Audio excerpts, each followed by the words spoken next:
The man says he is just an inhabitant of planet Earth, a civilized place. He spits blood and a child calls out to old man Siu, saying that her mother asked her to bring this for him. The old man thanks her. The child places the small bread roll on the floor and asks him to get better and make more of that soap. With that, the little girl leaves in the blizzard. And once again, he says, I am an inhabitant of planet Earth, someone who came from a civilized world 50 years ago. He doesn't know how, but he ended up in this weird world. He was on his way to a lecture with his coworkers when they were swept away by a landslide. It seemed obvious that everyone had died, but they woke up in this strange world. In front of a giant fox with 3 tails and a 2-headed snake. Strange people with the power to fly through the skies. That reminded him of some of the novels he read from time to time. However, even though he was aware of this, he never imagined that all of his colleagues would have a much better life than the one he led. Creatures known as the sages appeared from the skies and were impressed by the talents his friends had, and each of them was taken to different parts of the world and the heavens. In that place, only he and Director Kim were left. For some reason, they both held out hope that since they had also come from another world, something special would eventually happen to them. However, as time began to pass, they realized, he and Director Kim, that there was nothing special about them. All they could do was manual labor to survive. 6 months later, the director said he couldn't go on living that way. Putting together the little money they earned, he bought a basic martial arts book, the kind that's sold on any street. Strangely, however, in just 3 months, he mastered the book and became a martial arts master. He started to work for the nation and learned more and more advanced martial arts. Before long, he became a powerful warrior known throughout the world, while the protagonist was left behind. To this day, he still wonders, was there something special in store for him? He always believed so, but time passed and nothing happened. And now, after 50 years, he's just an old man who is going to die alone from a cold. He tried his best to survive. He learned the language of this place, how to write, how to earn money. He bought a small plot of land and built his own house. Using his knowledge from Earth, he made things like soap, for example, to sell and make money. This world was much less civilized, and he knew of some concepts that were new there. But the martial world here is competitive. His recipe was quickly stolen, and the guys with much more money invested in a much larger scale production, and he was sort of pushed out of the market. Only in other novels do you invent soap and become a billionaire. Since then, it hasn't been easy to make even enough money to get by. And now there he was, waiting for death after being rejected by this world. He wonders what they expected him to do. He tried his best. So what was the right path? Why was he chosen if he wasn't special? And why did he have to keep on living just to have everything taken from him? At that moment, he no longer even had the energy to keep his eyes open, while thinking that all he wanted was a little more power or perhaps opportunities. And just like that man, he died. However, we can't end everything here. There he is, waking up, looking at his own hand, wondering why he's alive and why he's wearing the same clothes he had on when he arrived from Earth. In front of him are all the people who work with him, nursing headaches, wondering where they are. And that's when it hit him. He had come to this world with the power, yes indeed, the power of regression. Right after that, one of the guys there, who I think is that Kim guy, comments that they were on a trip. So how did they end up there? Obviously, this is the very first day they arrived, right after the accident. Strangely, when they hit the ground, he saw a strange light and opened his eyes there. The problem is this was 50 years ago. It's hard for him to really remember how things worked. Someone is calling for manager Seo, and while our boy is there wondering what he should do now that he has regressed. In most regression stories, the person abuses their knowledge of the future. However, all he learned was how to make soap, and he doesn't even remember the past because he ended up living for too long. At this, the guy who was calling for him shouts, calling for Siu Yun Ryong, and tells him to look over and stop ignoring everyone. Our boy is about to apologize for not turning around, and the guy just punches him in the face out of nowhere. The girls there and the others just stand there with their mouths open, confused. The guy who called him said he's an idiot, that he must have fallen asleep while driving and made everyone fall into that hole. Apparently, the guy has no idea that they actually died, since he says almost everyone died. My friend, let me tell you a little secret. Sia Rian, however, had forgotten. It had been a long time, since anyone had even called him manager. That's why he didn't realize this guy was referring to him. And the guy asks if manager Sia was trying to lose his job the moment they get back. The protagonist recognizes the guy as Section Chief Jun Myong-hoon, the son of Butterfly. A scumbag who only got the position because he's the son of some director or something like that. 32 years living in pure nepotism and a bastard who always made his life difficult. The guy is there chewing him out while everyone's asking him to calm down. Siu starts to get up, remembering that on the day he was driving, he really was a bit tired. That's because the bastard John had dumped all of his own work on our boy to handle. Not to mention he wasn't even supposed to be the one driving on this trip. The guys are screaming, everyone trying to calm him down, while Sia's memories are slowly returning. On that day, in the past, something similar happened. He thought he was in the wrong, and just kept apologizing, all hunched over. And that's how he went on living for the next 50 years, always apologizing, lowering his head. Even when bandits robbed him, he would apologize. When the martial artist humiliated him, he apologized. However, after years and years of a life like that, he began to realize something. It's necessary to control your behavior around people you can't handle. However, there are different situations. At this, he calls out to Chief John and says that he knows he's angry, but now wasn't the time to be pointing fingers at each other. That John guy comes over to throw another punch with a lovely comment about his mother. Whoa, and it landed square on his cheek. I thought our boy was going to defend himself. Ah, hold on, he's giving him that stare down, saying that he'll never have to kneel before someone he can actually handle, and he serves one right back to his cheek. Everyone stood with their mouths agape as he moved forward,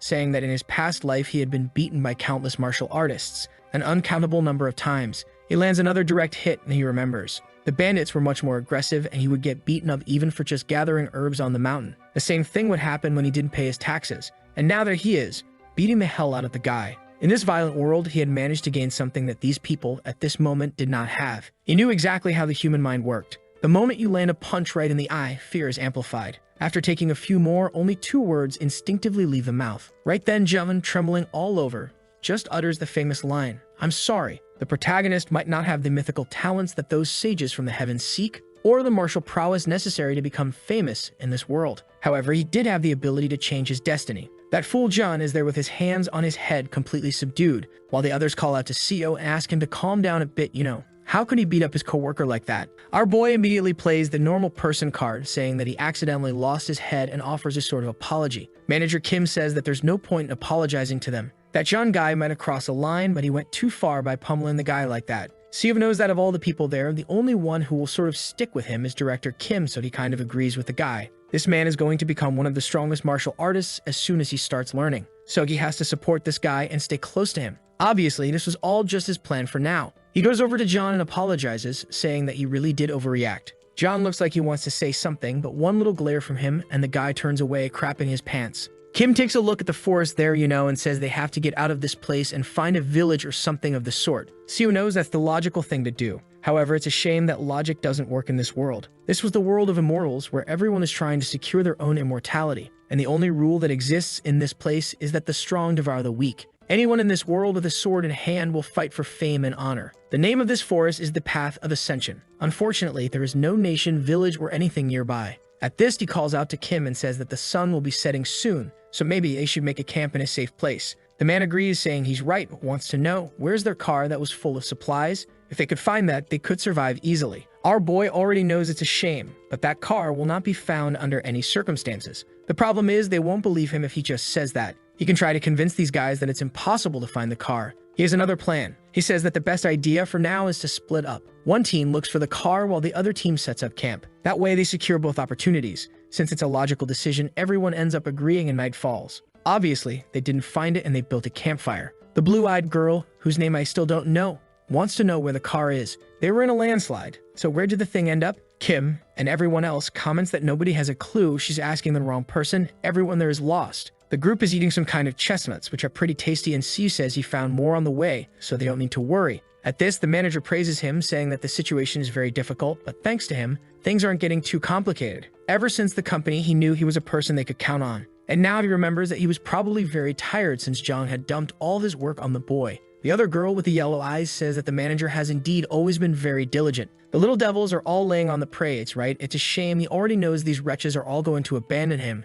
In his past life, Siu only found this cave after hours and hours of walking in the dead of night. And now he says that it was by luck that he found this place, while thinking that he has to take advantage of this short moment because this is the last night they'll be able to laugh like this. A short time later, under the moonlight, he's trembling as he says he welcomes the Lord of the Forest. A three-tailed fox in front of him says that the boy has a very strange smell for a human, has lived for over 1,000 years and has never smelled anything like it. At this, the people who are waking up in the cave come outside and they all get a fright too. In his memory, Siu tells everyone to kneel and respect the Lord of the Forest. At this, the fox says that every time it meets a human, it remembers why they are idiotic and rude. It would have already torn off everyone's limbs, but it seems one of them knew how to respect the forest, and that's why they would be forgiven. However, with that said, they were in the territory of the Lord of the Forest and would have to pay the price, so one of them would have to offer an arm to stay there. Siu remembers in his past life, no one knew what to do when this creature appeared, and they started screaming in desperation. The fox then took all of everyone's limbs. Damn man, they were left half dead.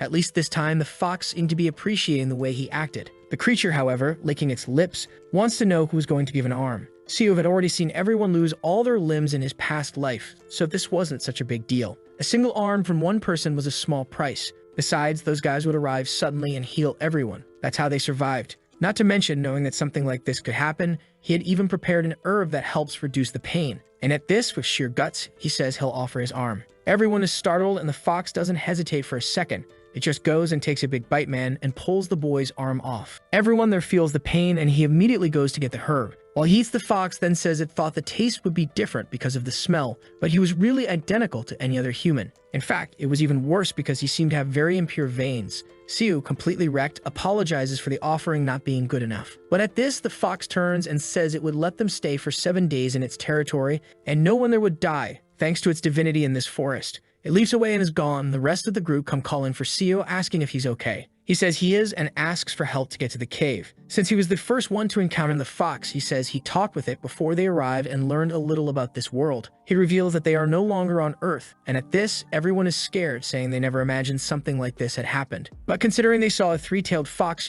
so reality is sinking in for the guys. And our boy explains, showing his arm, that at least they're safe for a week because of what he did. The others want to know, what happens after that week, and he says they'll have to give up something else. Everyone is desperate, but he just says he's exhausted and needs to rest and hopes everyone understands. Night falls, and apparently Zhang said something because everyone is against him. The protagonist is listening to the guy asking who's going to give up an arm and a leg in a week. The guy in the Adidas tracksuit says that even so, they can't just give up on Siu like that. He was very useful and was the person who found the place, right? And he even gave up his arm. Zhang says they should make the most of his presence, and then discard him. He's already lost an arm anyway and won't last long. For now, Zhang is making his little plans, but our boy is over there without an arm and farming aura with his hand in his pocket. And from what he heard the guys talking about, it seems they want to imprison him to offer up one of his limbs every week. He picks up a big-ass rock, saying he wasn't too thrilled about that. However, with the violence he learned over the last 50 years, it would be easy to finish off Zhang, even without an arm. The guy is there with his back turned, talking while he questions whether to kill him or not. He takes a deep breath, drops the rock, and says not for now. Fear must be influencing everyone's judgment at this moment, and if he's too cruel, it will only complicate the future relationships he needs to build with Director Kim. At this, he hears someone telling Zhang to shut up or they'll break his legs. Sia realizes that even though Zhang is full of plans, there were still people on his side. Night falls and another day arrives. Unlike the fox that ate an arm, the two-headed snake that appeared only asked for a little blood. This same snake in the past life sucked their blood, even though the poor souls had no limbs left, no feet, no arms. This time, that Chief Guy offers his little arm for a suck, and the snake took a quick taste and left. That's because the human's blood this time was the worst it had ever tasted. It didn't want any more. Siu knows it didn't like it because that guy's blood is bathed in alcohol and nicotine, on top of the boy's cholesterol. At this, he tells Zhan Mingyang to come with him to get some herbs. It's kind of disrespectful to have called the guy by his full name, but Siu just asks if he's hungry or not. The guy says yes, so he tells him to come on because he's going to show him which herbs are edible. He's already planning to give his arm to the fox next week too, so if he dies, he needs someone like him to know these things. Jam is all awkward there, right? This is exactly his plan, and he says it's good to know that and thanks him for sharing the information. However, Siu knows very well, man, the fox isn't coming back and this guy won't even have a chance to make use of this information. Next scene, he's chewing out the fool John, asking how many times he has to tell him not to pick the wrong herb. The guy's all like, I'm sorry. And our boy says it seems like he's trying to kill everyone. He keeps chewing the guy out, taking advantage of the passive aggression from his past life. John tries to explain that he needs a break. He's been digging for these herbs non-stop. However, Siu knows that this bastard did everything he could to punish him from the very first day he was at the company. And with that, he just tells him to get back to work, that they have to finish this before the sun sets. A while later, John manages to find a giant ginseng in his hand. He asks if this thing is really normal, and our boy says it seems so. Obviously, the guys have no idea that this is actually a yellow bamboo root. Maybe it's because they're in the Forest of Ascension that they are so full of energy. Normally, that thing grows to the size of a little finger. However, in a place like this, things are different. It's not very useful for those who depend on spiritual energy,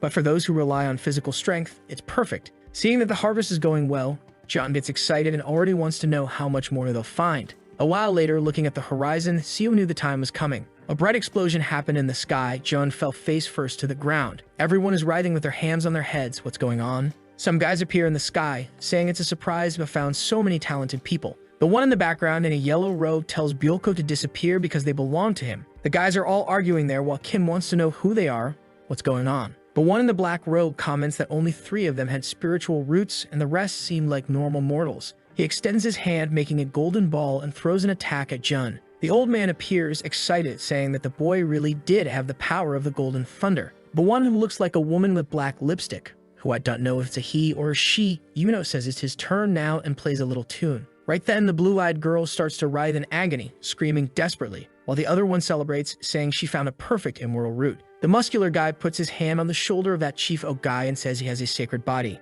He'll be taken as a disciple of Azura. The guy is clearly kind of scared, not knowing how to respond while feeling the pressure from the man. But the one with the black lipstick says that maybe he'd be better off in the Valley of Ghosts, a perfect place to seek immortality and dominate the heavens. They all seem to be arguing over who gets to keep Chief O, while Kim is kind of confused by everything that's happening. Suddenly, the guy in the golden robe pulls out a small pot and sucks John inside, saying that humans are too indecisive and he will take him to the path of ascension regardless. The muscular man sees that our boy lost his arm to the fox and says that he really is very brave. He might just be a regular mortal, but he really was quite a boy. Siu thanks him, but at this, the guys are already leaving, saying their work there is done. They should take advantage of the fact that this forest would be safe for 10 years since they passed through. Kim, desperate, tries to say that they need help because they don't even know how to get out of this place, but the guys have already left. Siva knows in his past life, he shouted and shouted but was ignored like an insect, so it's not even worth it. At least just as everyone's bodies were restored in the past life, in this one he got his arm back. Kim, however, wants to know what they are going to do to survive in a forest like this.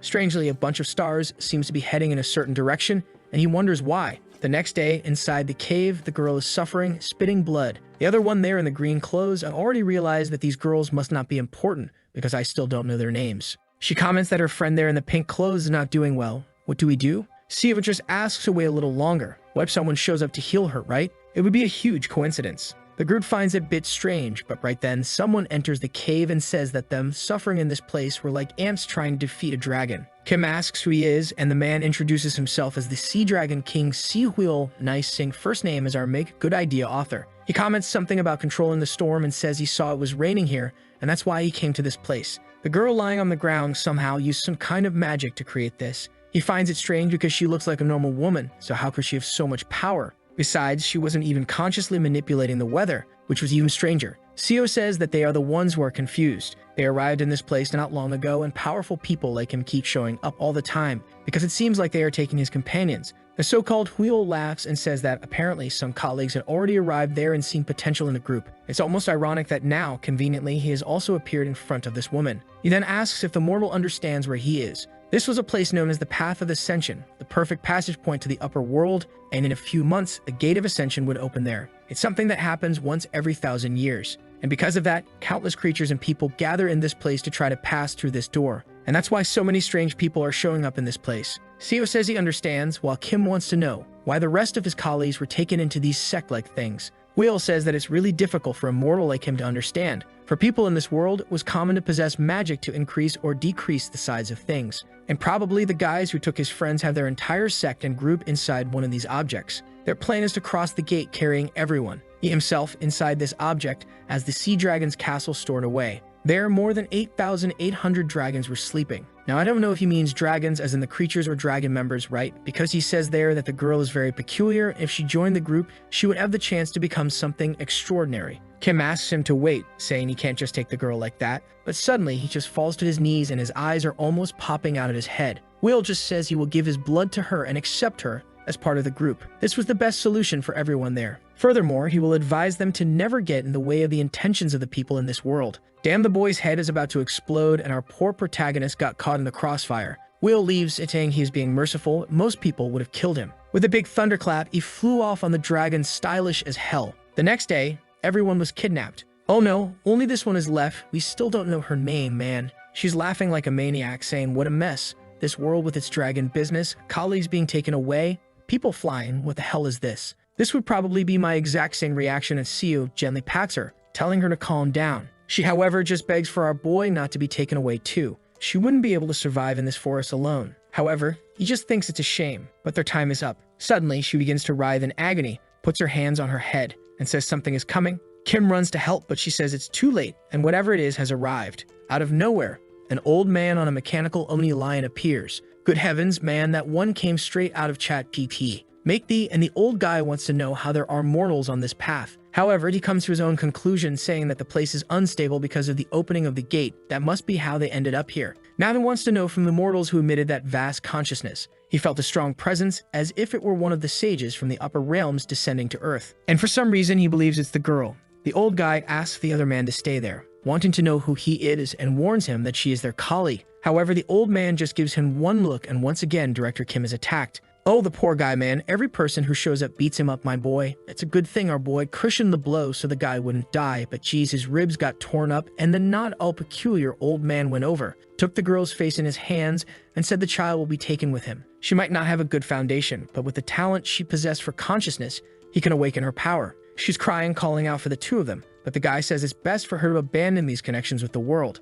especially now that he has already made this offer. At this, the two are flying, and apparently he's going to kill them to force her to accept. She, however, says she accepts if he doesn't kill them. Better that way. The old man says it's good for her to forget all the connections she has with the world, and she says that's fine. He lets the two of them go, but then suddenly aims in their direction, saying that if he leaves them alive, she will remain connected forever. Ah, phew. He opened a portal there for them to return to a nearby city. Humble, right? The other guys who came didn't even do that much for the boys. Well, it's true they didn't have much of a choice either, because in reality, they were just sucked into that thing. And through the strange old man's little ring, they could only hear the girl calling for them. But goodbye. The two of them wake up in the middle of an abandoned place, hearing people selling scriptures, selling cloth in a place called Yangak. Siu opens his eyes there in the alley, wondering where exactly he is. In his past life, he didn't fall into this place, so unfortunately, he doesn't know it. Apparently, that old man told the truth. He threw them into a random place. However, for some reason, he still felt as if it were a little familiar. Shielding his eyes from the sun,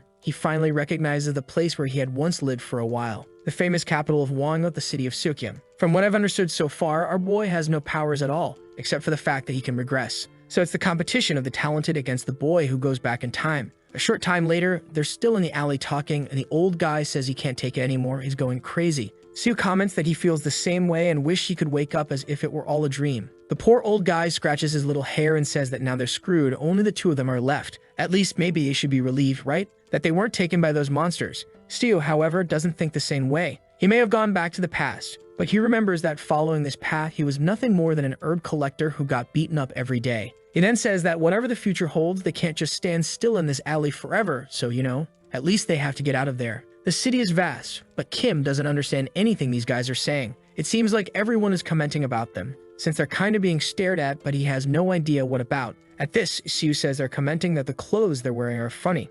Everyone around is speaking Chinese, but the two of them are Korean. So the guy is a bit confused, but Siu says he learned Chinese when he was younger. The old man, however, seeing the boy's torn up back, is more worried about that than the fact that he speaks two languages. And the bastard lied, it's not even Chinese they're speaking. The symbols are kind of similar, but the sounds are completely different. In his past life, he spent 2 months being chewed out by beggars just to start understanding what these guys were saying. However, now there's no reason to worry about that. He says that first it's time to get new clothes, but the guy is already unsure. How are they going to manage if they have no money and can't even communicate properly? However, the clever devil went to an herb shop and threw that fat ginseng into the old man's hand, who was shocked. He immediately let him know that this yellow bamboo root was over 800 years old, so he better pay a good price for it. The old guy immediately offers 15 silver ingots, that's some serious bars, and seems like a hell of a lot. Even Siu is surprised. It seems that in his past life he never managed to accumulate so much money. I thought he was going to try to negotiate to show he knows the values, right? But the bastard was a really broke beggar man. He just accepts. A short time later, they're already in a big-ass house that our boy seems to have rented or bought, and he already tells Mr. Kim that he's going to teach him the language of this place. It seems everything worked out well and quite easily. However, that right there is the power of money. The problem is that to get this house, plus fake identities for both of them and clothes, he spent almost everything. He's left with one little silver ingot, and the director can't help but notice that the boy's back is still bloody. Good heavens, go take care of that. It's going to get infected, and you'll have to reincarnate again. At this, Kim says he's going to stop calling our boy manager, and that from now on, he'll be Siu Yun. A little later, he explains that the reason they got all this money was because of those herbs. The problem is, they're going to run out of money when the herbs run out. So the first and most important thing is to find a way to earn money consistently. Mr. Kim already thinks they can sell the rest, save up some money, and start a business. Siu knows that this guy used to manage a relatively large company, so it's not a bad strategy. It'll allow them to live. But just living is no longer enough for him. He went back in time, and in this life, he's going to dream big. He knows that besides that, Mr. Kim is a martial genius. By reading some cheap, random street books, he managed to become a master in a few months. A short time later, he got some more advanced techniques and became one of the greatest masters in this world. But what if this guy learned the advanced techniques right from the start? Maybe he could anticipate the birth of the most powerful swordsman this world has ever seen by at least 30 years. And obviously, with that, he will benefit to the maximum while he is close to him. At this, he calls for the director and comments that in this world, he seems to be realizing that this thing called martial arts is very relevant. considering that probably if they start any kind of business and have any success, they will need to know how to defend themselves. Director Kim says he's heard of that stuff before, but as far as he knows, martial arts are only taught to those who belong to a sect. So how are they going to learn? Our boy already notices that the man knows a little about the martial world. He's not completely lost. He explains that in this city, there are 7 famous sects. There are the Demon Slayers, the Blinding Sect. No way am I going to say the names of all 7. We'll never remember them. But it looks like I'm going to have to, because the Demon Slayer sect uses sword and blade techniques. There's the Buddhist temple, that fights kind of with those Karate Kid moves. There's the House sect,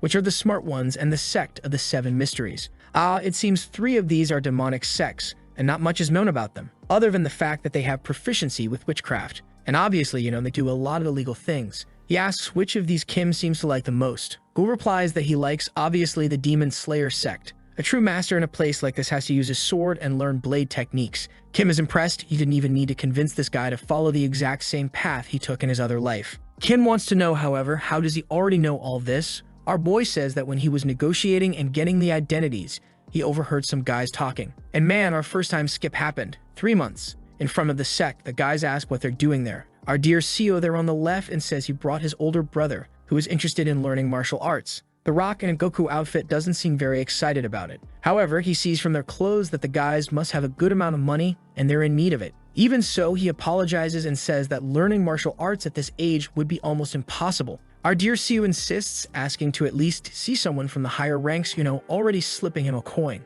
A while later, already inside the sect, someone wants to know if they really just want to learn for self-defense. Our boy brought a feast of silver ingots and says yes, that's all they want. The moment the old guy sees the money, he says it's all right, they can be external disciples. However, they should know that there's no special treatment there for those who enter through donations. Besides, they would only accept one of the 2. Kim is about to complain about this, but right then our boy accepts, saying it's perfect for them. The guy is already leaving, saying, okay then, just come find him there and join the rest of the disciples. Kim asks our boy if it's okay for only him to be learning martial arts. He would have chosen a different group if he had known it would be this expensive. Our boy tells him not to worry, he was never very good at sports either. While he's going to handle the business for now, Kim will go there and learn a bit of those so-called martial arts. The old guy thanks him but says he doesn't know if he'll really be able to learn much. Our boy tells him to trust himself and try before judging. Another time skip. 7 months later, the competition within the sect. The man on the throne wants to know where this guy came from.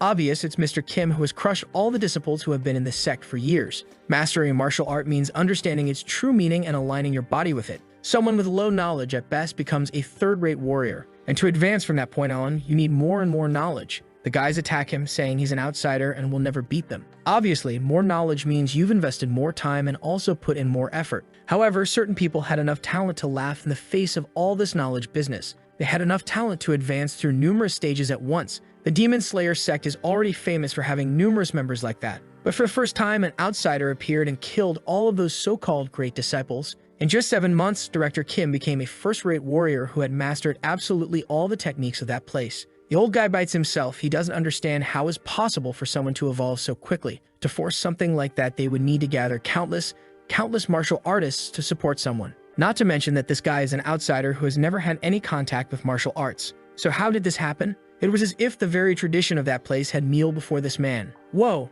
and they gave the order to capture him. There's our boy. He already imagined that this could create a problem, an outsider dominating this place in 7 months, leaving everything in chaos. Because of this, the guys are accusing him of being a spy, but even imprisoned, the Slay Dog is practicing. What CEO doesn't understand is why he's also imprisoned. He knows nothing about martial arts, and now he's in there with the other guy. Our boy asks if the director isn't worried, man. A lot of people suspect he's a spy. Normally, in these kinds of stories, they'll destroy his martial arts, cut off an arm, or somehow prevent him from being able to fight. The director, however, replies that he already knows about that. But for some reason, he feels that continuing to practice is the only way to get past the next barrier. And inside, he already knew that upon passing this one, he would advance to the next stage. CEO knows how incredible that was. Being a first-class warrior was already impressive, but advancing beyond that is something only the masters of the sects can achieve. This was already a level where at most there are 1,000 men with this strength in this world. Not to mention that, after this, the only thing left is the peak, where you are basically untouchable. Right then, CEO is certain this guy is going to be at the top of the world,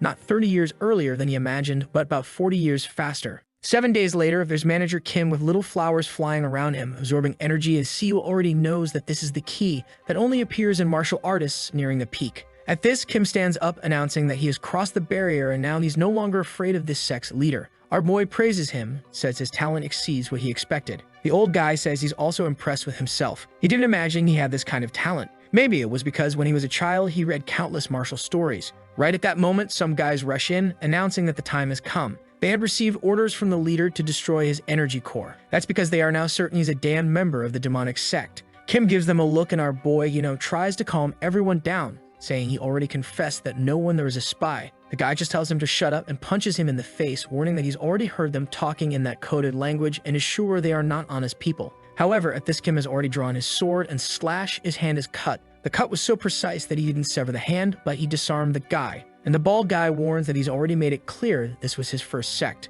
The Rock Goku comes to slash with his sword, but in a few seconds, everyone had received the same little tap on the hand and dropped their swords. Everyone is already running desperately down the corridors, saying that strangely he seemed to be at the peak of martial arts. At this, Kim calls for our boy and warns that he's going to other sects to train and wants to know what he's going to do. Our boy, not being a fool, says he's going to follow him. They could go, for example, to the unorthodox dragon sect. The old guy says he'll meet him there, and in the next scene, he's already at the top of the mountain. And damn, Kim's sword is already bathed in blood. He asks why it took Siu so long, and he laughs, saying that yeah, the director is a little faster than him. And noticing the state of the sword, he already knows that this guy was not a violent person at all, but this world has already changed him. It would be a dream if one day he could return to the peaceful life on Earth. If he could choose a return, it would be there. He's tired of the violence of this world. However, none of that matters, because now he's here and he'll do whatever is necessary to survive. After being betrayed by the first sect, they invaded the dragon's house and took over everything. 2 years later, they ventured into the Wanga region and continued to defeat numerous sects. And it was in the 3rd year that all the emblems of all the sects had been cut down by him. Before long in that region, he was named the strongest martial artist under the heavens, and he used this fame of his to unite the sects and form an alliance. Man, 7 years later, we're moving along here, huh? He and the director were as close as brothers, ignoring the age difference between them. They even managed to work on a specific martial art for our boy. Mr. Kim hands him the book and says the name of the technique is the Mountain Cutter. He had made this with our boy's talent in mind and is sure he can reach the peak. Siu seems impressed that technique was really above any other he had ever seen. The only problem is obviously the expected one. He had absolutely no talent. He was learning from the most powerful martial artist under the heavens, who created a martial art specifically for him and only him. And even so, he barely managed to become a third-rate warrior after a whole year of practicing. At this, he says that maybe there's no way. He has a talent for medicine, and apparently, that's the way to live life. Each person has talents in different areas. And with that, on the first day, after a decade had passed, he glimpsed the level he had only heard about in legends. The 5 energies of the world converting into a single person. The old guy has a fit and starts contorting. What's this? His hair grew long and turned black. Siwa calls for the old guy, and suddenly the guy is handsome with long hair and muscular. This was the so-called skeletal reconstruction that creates a new body.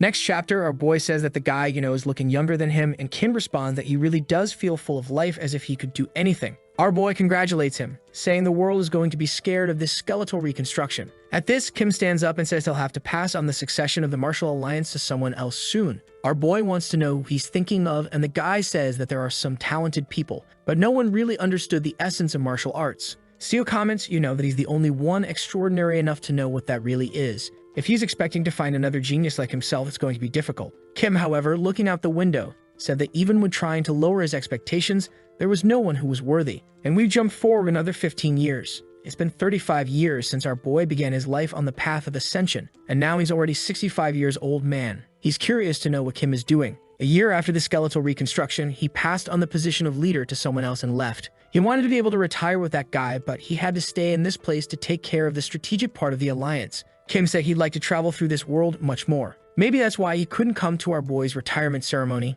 He's walking through the garden saying that this place is too silent and quiet. He bought this beautiful mansion with the money he got from his retirement. The only downside is that it was too big, and he was all alone. At this, there's someone there in the middle of the bushes, and when he takes a look, it was Kim. I'm still not used to him with long hair. Our boy wants to know where he's been and why he's only showing up now. However, he just falls back onto the grass and calls out for Seo, and he tells him that he really believed he was blessed in martial arts. Our boy says that of course he was. If he's not a genius, who would be? His friend replies that yes, in this world of common mortals, he really was not ordinary. The protagonist laughs, of course he wasn't ordinary. However, Kim then says that he fought against a true practitioner, one of those from 35 years ago, like that guy who flew and took their friends. Siva knows that these guys don't reveal themselves easily. They are like shadows that control the entire world from the darkness. And as the martial alliance they created gained more and more power, these guys started wanting to influence them. No one could stop these guys because opposing them was like opposing the nation itself, and that's why any rule given by them was obeyed. That's why Kim left this place. He wanted to fight against these guys as an individual and not as a master, especially since that could affect the alliance.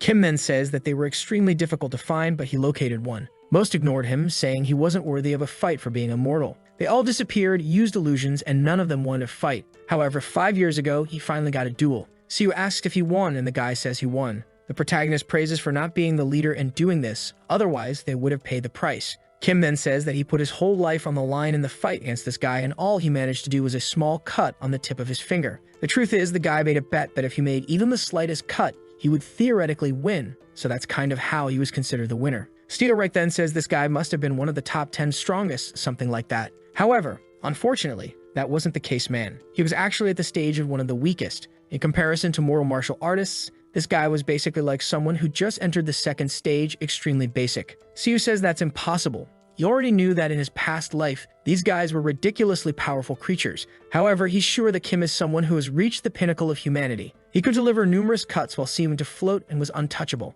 This guy in front of him was a genius, so how did he only manage to cut the tip of a random cultivator's finger? And at this, Kim tells him that he has lived his whole life as a frog in a well. They don't stand a chance against these guys who are basically walking natural disasters. However, he has something to say. Even so, today he cut off one of their hands. Our excited boy asked if he managed to win, and he says no. The guy put a talisman on his hand, regenerated, and that was it. The problem is that now he realized he has reached the limit of martial arts, and today he's here to say goodbye to our boy. That's because when the guy saw his willpower and his training, he said he would accept him into the sect. He would no longer be a martial artist, but would instead begin the path of immortality. Sio says that's impossible. To become a cultivator means to abandon mortality. However, something like that can only be done if the person possesses a spiritual root. And Kim then explains that his skeletal transformation is basically him reaching the same level of talent that a cultivator is born with. Someone as brilliant as him needed to train his whole life to reach the minimum that these guys possess. He makes a cut in the void and says he's leaving. The crazy guy is literally entering another planet, saying he's going to leave one last gift for our boy. Before he can respond, he's left with the scroll and the guy has disappeared. The manuscript was a record of how to transcend and achieve cultivation through martial arts. Stu, however, wanted to know where his friend was going without him. And with that, time passed. Once again, there he is coughing, saying that this world is cruel. It's been 50 years since he arrived in this world. However, there he is again, dying from a random cold, just like in his past life. Destiny was something that it seemed a human, no matter how much they tried, could not escape. In the end, the only thing that changed was the house and the clothes, but he died on the exact same day. At this, he is sure he lived life to the fullest. He didn't want to have any regrets like in his past life, so he kept himself as busy as possible, studied as much as possible, practiced as much as possible, and never even bothered with marriage or normal things. It was because of this that he managed to unite all the martial sects in the region. He achieved fame, wealth, and everything the mortal world had to offer. So why now at this moment did he have a feeling of emptiness? Could it be that if he and Kim had tried even harder, they would have reached the heavens? Unfortunately, his body will not find that answer. All he could feel was a deep sense of powerlessness. Truly, it was another life of disappointments. This marked the end of the second regression and the arrival of the Leica. And you remember that the last chapter ended at the moment he died in the second regression. However, it's not surprising he woke up in the same forest, the path of ascension, and his body was full of energy.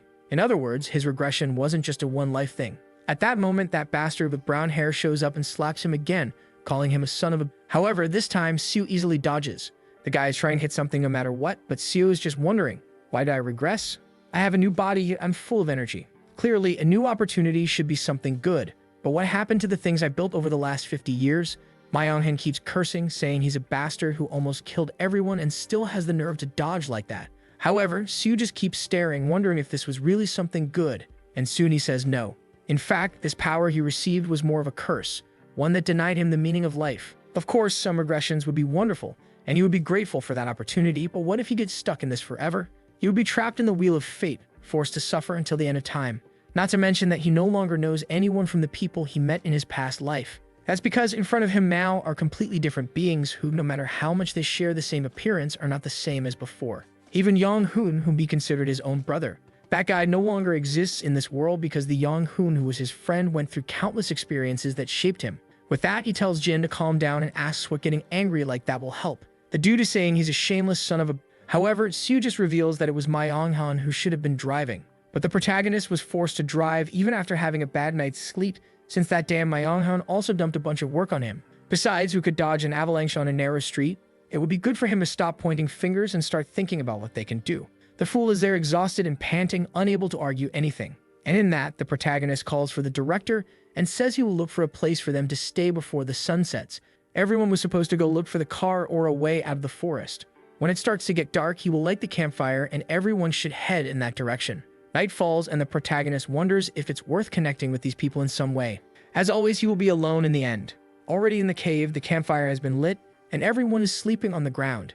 Siu is now afraid of this so-called eternal regression. In any case, the only thing that could give meaning to his life would be for this ability to be removed. Maybe he would disappear if he returned to Earth, realizing how he always comes back to this moment before the path of ascension. But how is he going to get to Earth? He remembers the old man with the monocle saying that when the path of ascension opens, the surrounding space destabilizes, and they, being ordinary humans, might have gotten trapped in this so-called spatial variation.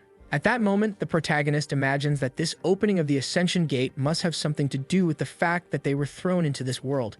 Maybe there's a way to use this to make him return. The problem is at first he had to get stronger since as an ordinary human, he couldn't achieve anything and force something to happen. He needed to become as powerful as Yang Huan became in his past life. With a longer lifespan and able to experience more things, maybe he could research how to access this so-called path. The goal has now become clearer. He had to get stronger to access this path of ascension. The next morning, he's eating that same root from before to strengthen himself. However, now that he knows how to use energy from plants, he can concentrate in his core, something that would have been impossible in his past life. He starts practicing the Dragon Vein technique, which was the technique Yang Huan did for him, and with that, he begins to break the energy blockages in his body. The only downside is that his body is still full of stress and jump from his past life and the foods from Earth. After a while, he is kind of sanding one of the woods and seems to be making a spear. He starts practicing the cuts and realizes that he's worse than before. This is because at the end of his life, he stopped practicing since he was old and now his skills are poor. However, a glance at the tree, a whip with the wood, and he makes a cut.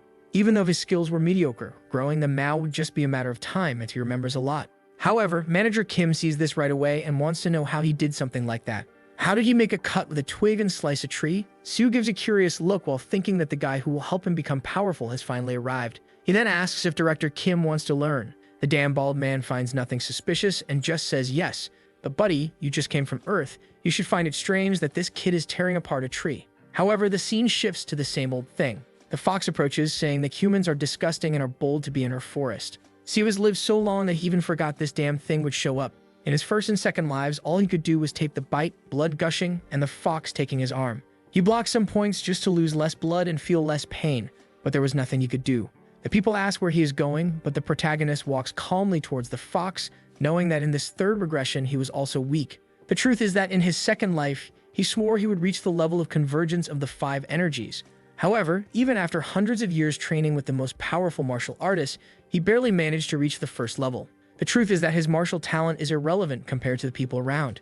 Wow, he tears off his own arm, helping everyone, and says that no matter how he is, no matter how weak he is, and that it would take a millennium or 10,000 years, he would not give up. The fox licks her lips and says he is interesting, a human who knows his place and knows how to sacrifice himself. Since it was like this, she would try what he is offering. Siu stares, thinking he will keep giving this arm until eventually the day comes when he will be stronger than her. As always, after eating the arm, the fox left them there. Without caring about the rest of the team, he continued practicing in the forest. The only moment he stopped training was when the zero gravity came and took his friends. As soon as they left, he went back to practicing without eating or resting. He only finally stopped on the 4th day, where he presents himself as an inferior mortal and says he wanted to ask something to the sea dragon. The so-called Huil, who is the horned one, wants to know why he is curious. Siu then says that the girl he is taking had her spiritual root trapped, meaning she wouldn't be able to practice. Not to mention that being a mere mortal, she would live for at most 100 years. So why was he taking her? The horned one replies that he is informed too much for a mortal, but he doesn't have to worry. When she accepts his blood, she will awaken a spiritual root and receive talents. At that moment, Siu gets excited and asks if he could also receive an opportunity like that. They were all from the same lands, and maybe they have some special power he might be interested in. Huil, however, just smiles and tells him to listen. At that moment, Siu feels some pain in his chest, and the guy says it's good for him to know this to stay alive. He should never demand or ask for anything from someone like him. He has lived countless millennia and understands things he has no idea about. However, he was lucky that he is one of the kindest. Any other at his level would be more than willing to kill simply for making eye contact. With that, the guy disappears in the thunder and leaves surfing on the dragon. Meanwhile, poor Kim is there, not understanding anything that happened. The next day, the other friend would be taken. The protagonist asked a similar question. Kim Yum didn't have a spiritual root, so why could she become a disciple of the old man? The old man shows a pill and says this item allowed anyone to reach their spiritual instincts. Even a mere mortal could have the opportunity to become powerful if they consumed this item. This was all great information for Seo because now he knew there was a path beyond simple practice to become more powerful. And in this, the old man tells that it is possible for a mortal to train in martial arts and gain the root of the 5 elements. However, this was a long path and the result was quite mediocre. The truth is that what you gained with the pill was much better and much faster. This opens the portal for him and says that it's enough. He has nothing to resolve with either of them, and they were to disappear. The work friend shouts for both of them, but the protagonist opens his eyes atop a tree. From afar, he can see the southern side of the Yango region. Just like in his past life, it seems he and Kim would spend some time navigating this region. However, our protagonist challenged countless people from all over this world, so he knows most of the paths like the back of his hand. With that, he woke the director and took him to the nearest city. He explained the whole situation and obviously the guy was confused, but little by little he began to accept reality. Soon after, they arrived in the city of Robiok where they sold those ascension herbs but only bought a small house. The protagonist taught Kim the language of that world, the mountain destruction technique he created in his second regression, modifying an older technique. All this to better suit Kim's own abilities. However, after practicing just a little, Sue was already thinking about how demotivating this was. Kim reached the level of 3 flowers in 3 months of learning martial arts, while he, who had practiced for 2 whole lives, barely reached the first level. Kim stands up all excited and says he thinks he can now beat Seo. The protagonist smiles, thinking that this is really not the same Yano he considered a brother in his past life. This guy was mentally hundreds of times younger than him. The truth is that, at this moment, Seo is almost like a great-great-grandfather to director Kim. In this life, you won't be able to keep up with this guy. But Thaki hands over the book and says that from this moment on, they will live separate lives. Kim finds it a bit confusing and wants to know what Seo is saying. Did he do something wrong? What is the reason for them to separate? The reason for the protagonist is that in the first regression, Yano became the leader of the Martial Alliance and lost to those guys in the end. And in the second regression, the truth is that things weren't that different. He created more advanced techniques, practiced even more, and basically reached the limit of martial arts. However, he was unable to defeat those guys with martial arts and ended up abandoning them to focus on cultivation. He knows the same thing will happen to Yonho if he stays close to him his whole life. And to avoid seeing his face of despair again, he then says that in this life, he will walk these lands to improve his own skills. Kim, however, wants to know how he will live without Yonho nearby. The protagonist says that the martial skills he already possesses should be more than enough for him to strengthen himself. He already knows how to communicate, write, and fight. He was a martial artist at a martial peak, so he didn't have to worry about anything. Kim says he understands, but he didn't want to disconnect from the only person he knows from his homeland. Seo says he understands and then makes a promise. Every 2 years on this exact day, they would meet in this house. And with that, after convincing the director, he left. Blue sky and a guy holding a spear tells him to stay right there and asks what brings him to the Hall of the 8 Respected. Seo says he came to ask for a duel, but the guy bursts out laughing, saying that no one can just walk in here and call for a duel like that. However, in that moment, Seo attacks him with the sword, and in the same second, the guy's spear tears apart. Then he asks the guy if he looked like just anyone. Seo swears that in this life he will do everything possible to become stronger. The protagonist is starting to farm that aura. In the first life, he went hungry, in the second, went hungry again. But in this one, he will probably go hungry again, but at least he will humiliate some guys along the way. As they approach the hall, the young girl from Ho says that the leader is waiting for him. Let's go through the little corridor, and we arrive in front of the boss and everyone stares around. The old man laughs and says he was wondering who the visitor was that seemed to be a first-degree martial artist. He never imagined it would be a young man like him. The protagonist only does. He presents himself and pays his respects to the leaders of the hall. The guy just says it really seemed like he had formidable power, and Seo says it's the same for him. All he asks is for him to bless this inexperienced boy with some teachings. At that moment, the old man pulls out a nunchaku with a sharp tip, while Yun prepares to make a move from the side. Then the chief advances, spinning the nunchaku, saying that since he's going to stall, he'll go first. The item is surrounded by aura and heads straight for the protagonist's eye, but he just pulls out his sword, makes an upward cut, and manages to redirect the attack. The Shaolin monks are all in shock that he managed to reflect the chief's attack, who is now spinning in the arena, saying that the boy has truly reached the level of becoming one with the sword. It seems he was about to advance from his very first stage. The protagonist says the leader seems to have become one with the sword as well. He learned a lot from this single move. The guy laughs and says it's funny that he's at the same level, even though he's so young. Indeed, the boy was a genius. However, the protagonist laughs at the word genius. In fact, he couldn't even see it as a compliment. Everyone looks at him thinking that his martial prowess is impressive, something that would take decades for others to achieve. He reached it before 30. He then thanks the chief for praising his still insufficient skills. However, Sue thinks, in the end, he's still just one of the countless talentless people commonly found in this world. Yet, even without any martial talent or being a chosen one, he was able to develop to this martial feat that now labels him a genius. Indeed, regression, after all, was an opportunity. And since they want him to be one, this time he will act like one, a genius. At that, he informs the chief that from this moment on, he will use sword energy. The guy thanks him and says that's fine, then he will take it seriously. Then Sue unleashes the mountain destruction technique in its first form, and the chief dodges to the side.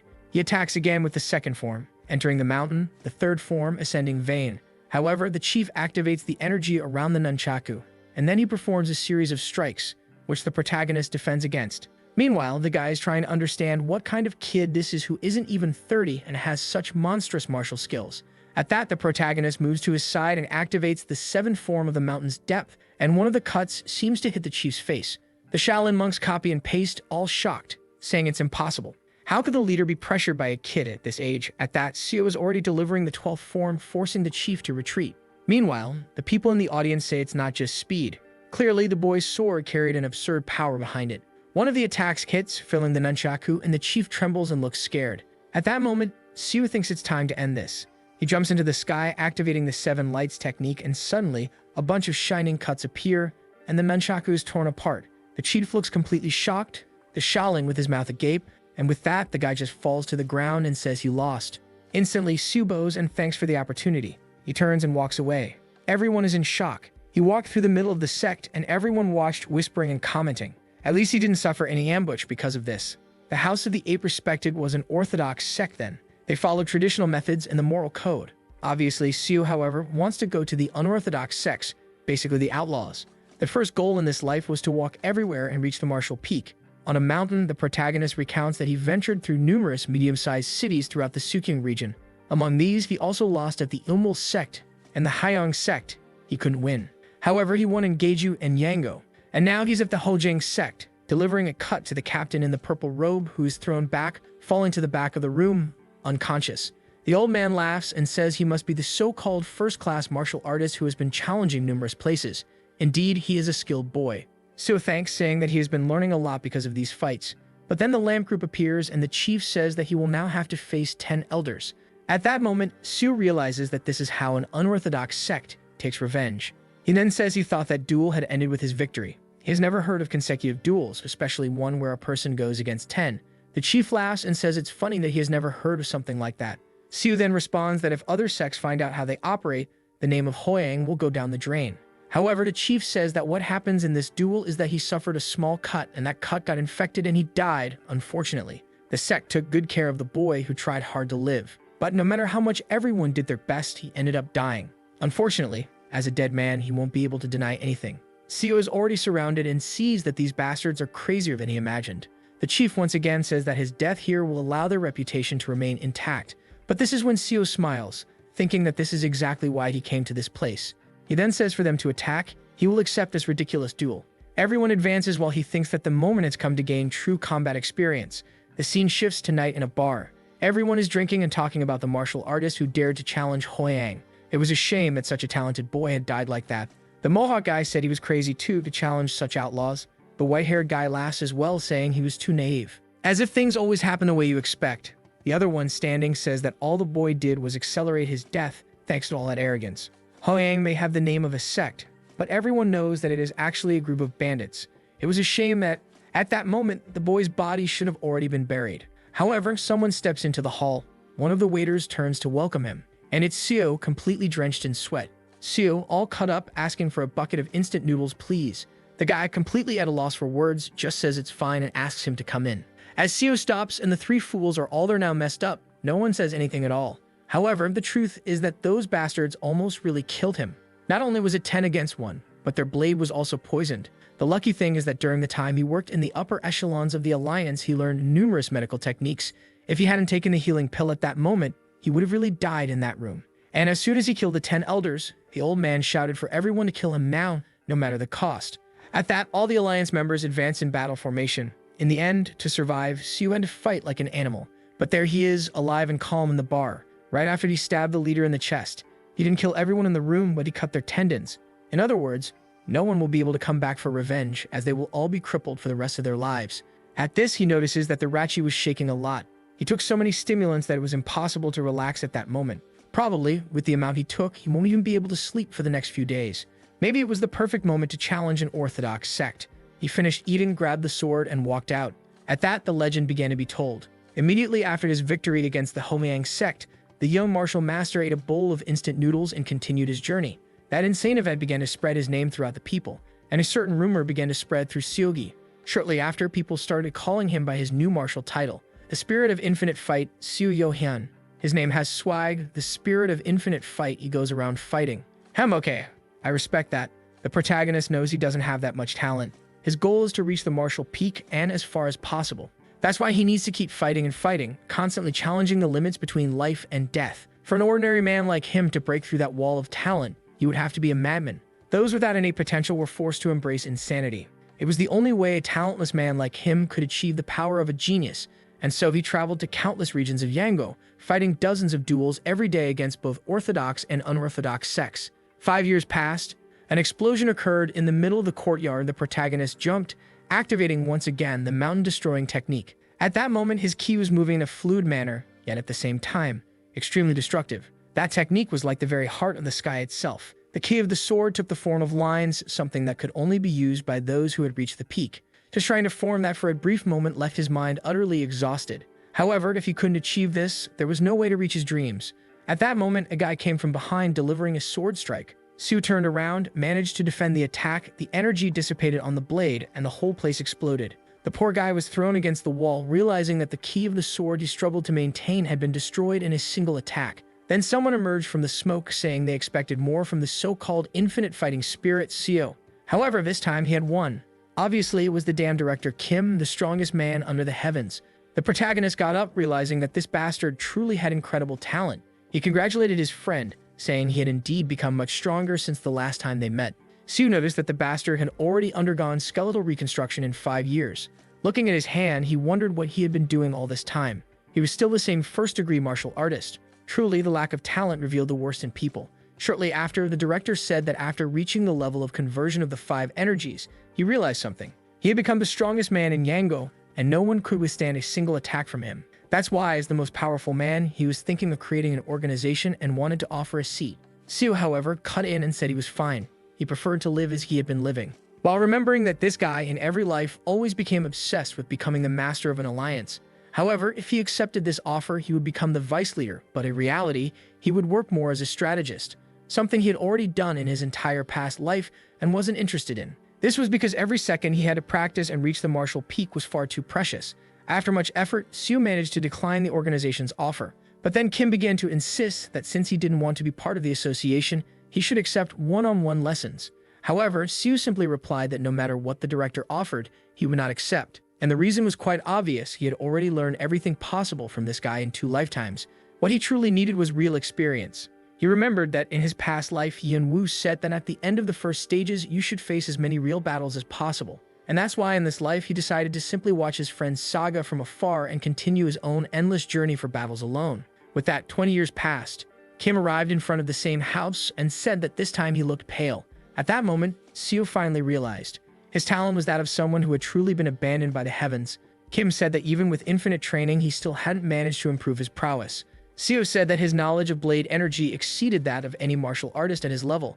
Even so, he couldn't last more than 3 attacks against someone at the peak of martial arts. Kim scratched his chin and said that this was strange. He had almost become one with the sword. How had he not reached the martial peak? Someone with so much experience should be able to achieve that easily. Seo thought to himself that he already knew this. This was the limit of his talent. Someone who had truly been abandoned by the heavens. Blood began to flow from his nose, and he said he could only maintain this technique activated for half a day. Perhaps if he could keep it up all day, he would finally find a way. Kim, however, picked up a book and said he wished him the best. This was all he had learned fighting against a cultivator for a short period. He did what he could to maintain his physical form. He managed to withstand a few moves and escaped in the end by a narrow margin. Seo noticed the thickness of the book. It was really as dense as many of the techniques they learned, and he questions whether just escaping from this person really provided that much knowledge. Kim says they were walking natural disasters, and obviously, you need a deep understanding to escape the force of nature. Seo thanks him and says he will preserve this and pass it on to the next generation. Seo then says he will go out in search of another fight like this. All he asks is that they meet again alive. He then says he will give a hint so that he can reach the martial peak. He had to keep each piece of spatial information present in his mind at all times. Siu is a bit confused and asks what he means by that. Kim then comments on how he probably becomes aware of everything around him when he is in the middle of a fight, like, for example, where he can step, what is behind him, where the other enemies are. However, this is something he can only do for a short period in certain parts of the fight. He needed to keep it active all the time. Siu stands there a bit confused. How is he going to do something like that? Just keeping the sword energy technique activated felt like it would tear his head apart. How is he going to simulate everything around him at all times? Basically, his head would definitely explode. However, Kim disappeared, and he is sure there must be some reason for the strongest man under the heavens to have given him this hint. And from that day on, he began to try to maintain his awareness and all the information that his eyes and ears could convey, trying to remember the spatial position of everything he saw. His awareness seems to be navigating through the city, and he can feel the steps of each person, and in that, he's in the forest. It has been 5 years since he started practicing maintaining the sword energy and spatial awareness. However, every time he opens his eyes, he feels completely nauseous and dizzy. Not only was he absorbing all the visual information, but all the sounds at all times. However, how is he going to fight in a state like this, where he couldn't even look forward? The problem is that he doesn't have much to do. For the last 30 years, he has traveled through all the sects, medium and large, and now there isn't a single one he can visit. Occasionally, he was capturing some bandits and living off the bounty money, having to fight against sneaky enemies who use all kinds of dirty tricks while he is completely dizzy. In that, a guy appears from behind the bush and tells the boss that he found the bastard. The guy with the blade on his back says that today the kid is going to die. However, Siu just prepares himself, saying that even if he dies, he will continue down this path. With that 15 years passed, surprised, he says he really survived. Kim, with his face all cut up, says yes. Once again, he came out alive. It has been 45 years since he returned. Finally, he reached the stage where he is proficient in remembering and processing not only what he hears and sees, but even what he touches, tastes, and smells, all at an advanced level. Yet even so, he couldn't reach the peak of a martial artist. He furrows his brow, wondering how that is possible. At that moment, Kim says that now he's being hunted by cultivators, and it seems they are even paying money to whoever kills him. 2 have already tried to set a trap, and he barely escaped. At least this time, he managed to leave a cut on one of their faces. Siu, with his head down, says that apparently he received great knowledge once again. However, Kim says that, in fact, it is not that. He just realized that it is impossible to face a cultivator at the formation stage. If he simply doesn't escape as fast as possible, he will end up as a corpse in the same instant. That is why lately he has been realizing that perhaps this idea of the 5 converging energies is the limit of a martial artist, and perhaps the very author of the techniques he has been practicing must have reached the same conclusion as him. No matter what a mortal like him does, he will never have a chance to defeat a cultivator. At that moment, Siu saw himself in Kim. That guy in front of him had been gifted by the heavens with incredible talent, while the protagonist had been abandoned. However, he could perceive that their situations were quite similar. It was funny to see the situation when they were completely different opposites. He tells Kim that he is completely confused and doesn't know why he can't reach the next level. Kim apologizes and says it's strange he can simulate the sword's energy, and even his 5 senses have peaked. He has no idea why he hasn't advanced yet. At that moment, he offers, as always, a duel. Maybe they could figure something out since it's been a while since they practiced like this. Under the moonlight, an explosion occurs in the middle of the forest, and Siu wonders what the problem is. Kim just says that he really should have reached the peak of martial arts years ago. Siu then wants to know what that means and why something like this is happening to him. Kim then says that even without talent, this should have happened by now. Maybe what he needed was a catalyst. Siu wants to know what he means by that. He explains that there is a strong will or emotion, an event that makes him exceed natural limits and surpass the concentration and talent he possesses. However, Siu loses patience and tells him to explain what the hell he means by that. In the last 50 years of his life, he has done nothing but fight. How desperate would he have to be? He has desperately suffered his whole life trying to break out of this level of a martial artist and finally reach the peak. He activated all the energy his body possesses and even sleeps with the sword, keeping his energy active. At that moment, he can process and memorize any information he experiences in his dreams. He falls to the ground, desperate to know why the heavens do not show him the next step. At that moment, he knew how foolish it seemed for a 70-year-old man to curse the heavens for his fate. However, even having followed the path of the sword his entire life, he still had no idea what the next stage was. Seeing this, Kim makes some cuts with the sword and says he has drawn a martial art that will probably strengthen the weak points he has at this moment. In no way would this guarantee anything, but learning it might help him calm down. The protagonist, seeing the inscriptions on the tree, just says that once again he disappeared into thin air. And with that, 5 years passed. It has been over 50 years since he returned, and now he knows he doesn't have many years left. Looking at the heavens, he asks if Yong-hoon has already died. Apparently, once again, this was the fate of both. His talent ends here, and just like Yong-hoon was unable to do what he wanted, no matter how much mortals suffer, they can never escape the fate of the heavens. However, just then, Kim appears behind him asking what the hell he is talking about. Wow, but he looks finished without 2 arms.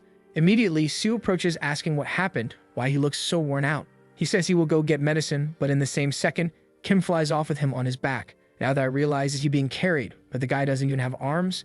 How is he holding on? However, Kim tells him to take a look and sees that they are being chased by the cultivator. This was the price he was paying for blowing off another's arm. Kim, however, is excited, saying that he, Yong-hoon, managed to make a cultivator suffer enough damage to be hunted like this. He finally glints the stage that exists after the conversion of the 5 energies. Finally, with his own eyes, he knows what the limit of a martial artist is. At that moment, a ball of energy appears above, and he says he risked himself for this, spending his own life force to reach this point. Siu realized that this was a strength-themed Kai, and at that moment, he sends this energy attack, saying he managed to destroy a cultivator's arm thanks to this. The energy ball hits the house, destroying half the forest, and he tells Siu to watch. This was the result of his lifelong work practicing martial arts. The protagonist, however, for a second is there, saying that this is the house he built after saving money for 50 years. Kim, however, is telling him to look. He fled to this place specifically for his friend to see everything. This is because he wants to leave his legacy in Siu's hands. At that moment, Siu began to get angry, but he decided to stay quiet and just observe this martial performance. The 3-story house he had built after so long was destroyed without a trace. Luckily, he had no servants, otherwise they would have all died instantly. Moreover, it was evident that numerous cuts had been marked on every part of the construction. The energy ball was, in fact, the concentration of countless blades. Truly, it was an unbelievable force, much stronger than any martial art Kim had ever shown. Kim was fleeing, saying that was how he managed to destroy the guy's arm. Before, he had to set ambushes and try to attack them lethally just to have a chance.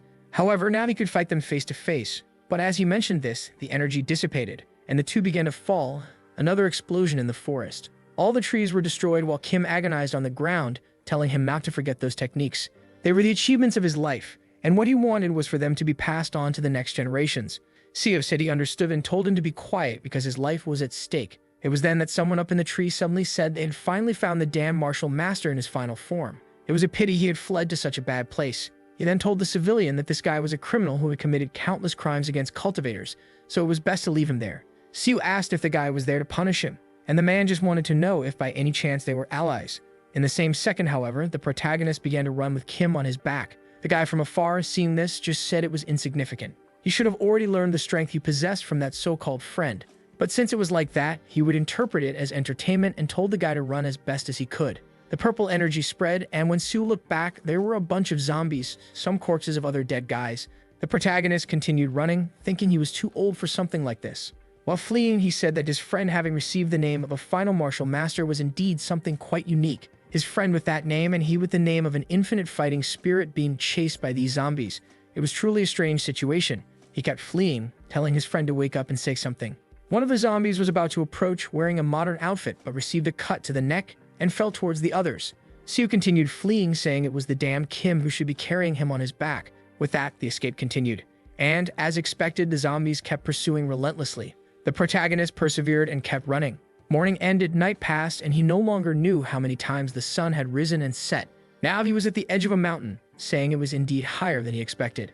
At that moment, the guy on his back said it was scary. A mere civilian managed to withstand this pursuit for 3 days and 3 nights, but there was no way he could escape anymore. Anything he tried was useless. After all, the final martial master was already dead. Seo said that was obvious, especially since he was a doctor. The cultivator wanted to know then why he kept running. He was only interested in the final martial spirit. He didn't care about him. He could have simply abandoned that corpse and fled. Sue, however, laughed, which left the guy confused. The protagonist thought he had really come far with the numerous techniques he had learned. A lifetime of practice, even though the heavens had denied him any kind of talent. Of course, a large part of his power came from the teachings of Yong-hoon, someone from his hometown and his martial mentor.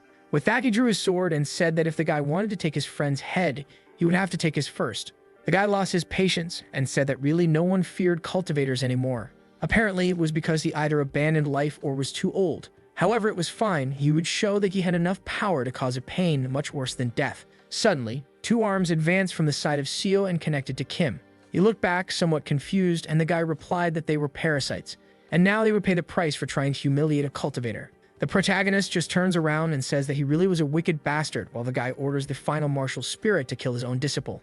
In that moment, Kim screams and delivers the first cut to Sue, who crouches down, turns to the enemy, and asks, how does he have the courage to end the legacy of a man like that? The guy, however, is just smiling while Kim continues attacking. Siu is grateful that at least it was clear he wasn't able to use martial arts. He was simply using the pure power that the cultivator had placed in him with those arms.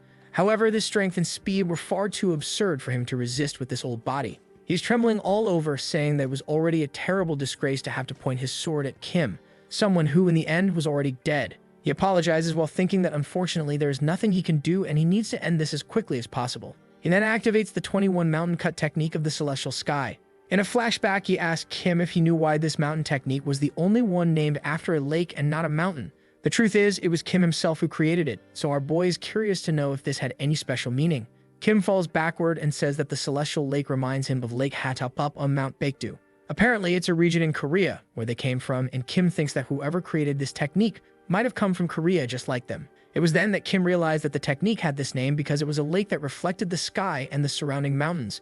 The lake reflects what happens in the skies, yet its surface remains intact. The skies meant everything he had been learning, and the lake that reflected the skies was a meaning of that single attack. Kim seems to take a hit to the core of his body for a second, and Seo explains that this is a technique where, for a short period, he can use the enemy's energy in his own cut.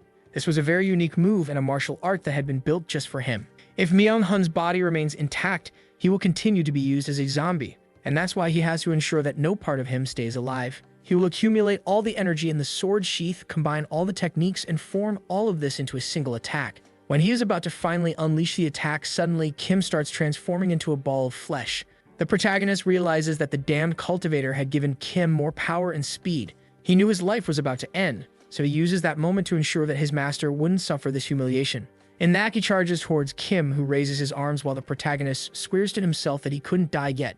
The air around him, the sounds, the smells, the humidity, the temperature, he absorbed each of the sensations around him, even if his brain was about to explode. In that moment, his eye starts to burn, and he says he would turn everything to ashes. However, suddenly, he feels something strange and stops for a second. His brain, which seemed like it was about to explode, instead of giving in to all the pressure, seemed to have surpassed something. Seeing himself in a void, he wonders if he fell into some kind of illusion or if he was completely losing his mind. However, it's when he notices some strange red lines coming from Kim's hand. The attack hits the ground hard, but he manages to dodge. Noticing that even his sword now had a strange blue line, he simply follows the path of the line, and the cut lands squarely on Kim's chest. In that moment, he wonders if that is the vision of a martial artist who had reached the peak, and he strangely notices that Kim was smiling. The person who had the talent blessed by the heavens and he with the talent banished from the heavens. They were polar opposites, yet in a way, they were similar. This is because in the end, both had suffered their whole lives trying to escape the fate granted to them by the heavens. He cuts Kim into 50 pieces while saying that at that moment, there was no longer the genius, the Bo-hun. They were just two men who had suffered against fate their entire lives. One had died and the other was already at death's door. Kim looks back and realizes it was as if his friend was asking if he would really stop there. In that moment, he says no and charges forward, destroying the entire mountain. When all the smoke rises, he is sure that now the end has come. The cultivator looks at him, screaming with hatred, while the protagonist falls, saying that even that guy wouldn't be able to punish his corpse in death. He then asks for his martial master to rest in peace. With that, he finally reached the martial arts level he had desired for so long and put an end to this life of endless efforts. This was the fourth progression. This fourth life was insane, huh? The best so far. Will it keep getting better? I don't know, but I do know that in the next chapter, we're back where it all always begins. He stares at his own hand and realizes he's back. In the past life, he fought from the first day to the last second and finally managed to conquer. He shouts that he has finally reached the martial peak, the feat he had desired his entire life. At that moment, oh, that guy from the beginning, poor thing, is coming to hit him, the damn Myung-hun, asking what the crazy person is shouting about and saying it's his fault. However, the protagonist sees the strange red line aiming at his face. He ducks with his eyes closed while the guy asks what he thinks he's doing. Yet, even without looking, he could perfectly see where Myung-hun was trying to attack. In his past life, he could also dodge this guy's attacks with his eyes closed. However, it was something different. He was predicting the trajectory of future attacks and understanding this guy's patterns, all attributed to decades of martial arts. But now it was something completely different. It was as if he had a kind of foresight, and even with his eyes closed, he had a total understanding of where this guy was and what he was doing. That's why they say it doesn't matter how many first-level martial artists there are, they will never defeat a martial master. He can completely see the trajectory of any attack from anyone weaker than him. Obviously, someone below that level had no chance at all, and now, instinctively, he could see numerous openings toward Myung-hun. Each of the lines represented the trajectories and positions from which he could attack him, and the red lines allowed him to read what the opponent's attacks were. Probably, it was because the difference between him and Myung-hun was extremely vast that he could see so many openings.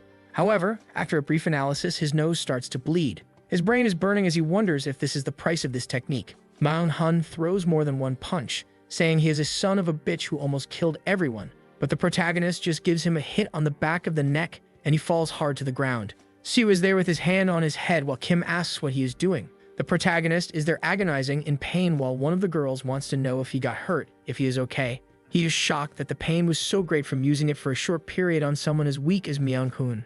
The sequence was the usual. He calmed everyone down, took them to the cave and cooked some fruits.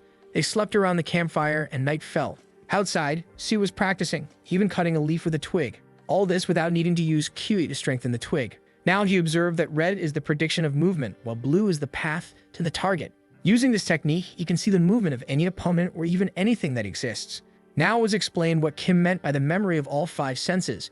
His friend made him strengthen his vision and everything else this way so that eventually he could calculate the trajectory of opponents. From the tip of the twig, he could see how to destroy each of those leaves. Indeed, the martial vision was incredible. In that moment, he stares at the moon, concentrates for a second, and when he opens his eyes, there are several people attacking him. In a second, with one movement, however, he sees the blue line on all of them and starts attacking and destroying each one. The sun was already rising and he was happy, saying he had finally reached the martial peak. Obviously, even so, his head was still almost exploding, and that was because he was fighting against leaves. Soon after, he grabbed the 8 bamboo roots and began to practice with them. Strengthening his body, he was already able to maintain his vision for at least 3 hours. In this life, he's strong enough to do whatever he wants with everyone, especially since he doesn't have to sell anything, as he can earn money just with martial power. Back in the cave, he is taking a look at Kim. This guy went through 6 volumes of everything he had found for him, and he even managed to see the final teachings before he died. This was all the knowledge he had to pass on to Kim. For sure, Kim Myung-hun in this life would surpass the one in the next, which also means that what Kim will teach him this time will be even further from what he imagines. He has no idea how he will reach the next stage. However, unlike his co-workers, there's nothing he can do but train endlessly, keep practicing the vision technique and get his mind used to it. The first goal of this life was to feel no pain when using this technique and finally reach the level of the 3 flowers. That's the level Kim usually reaches in 3 years of training, right? My God, what an unfair life. The protagonist, however, says that he will finally live like someone at the pinnacle of the martial world. The next morning arrived, and as always, the fox, who is the master of the forest, came in this life to collect her price.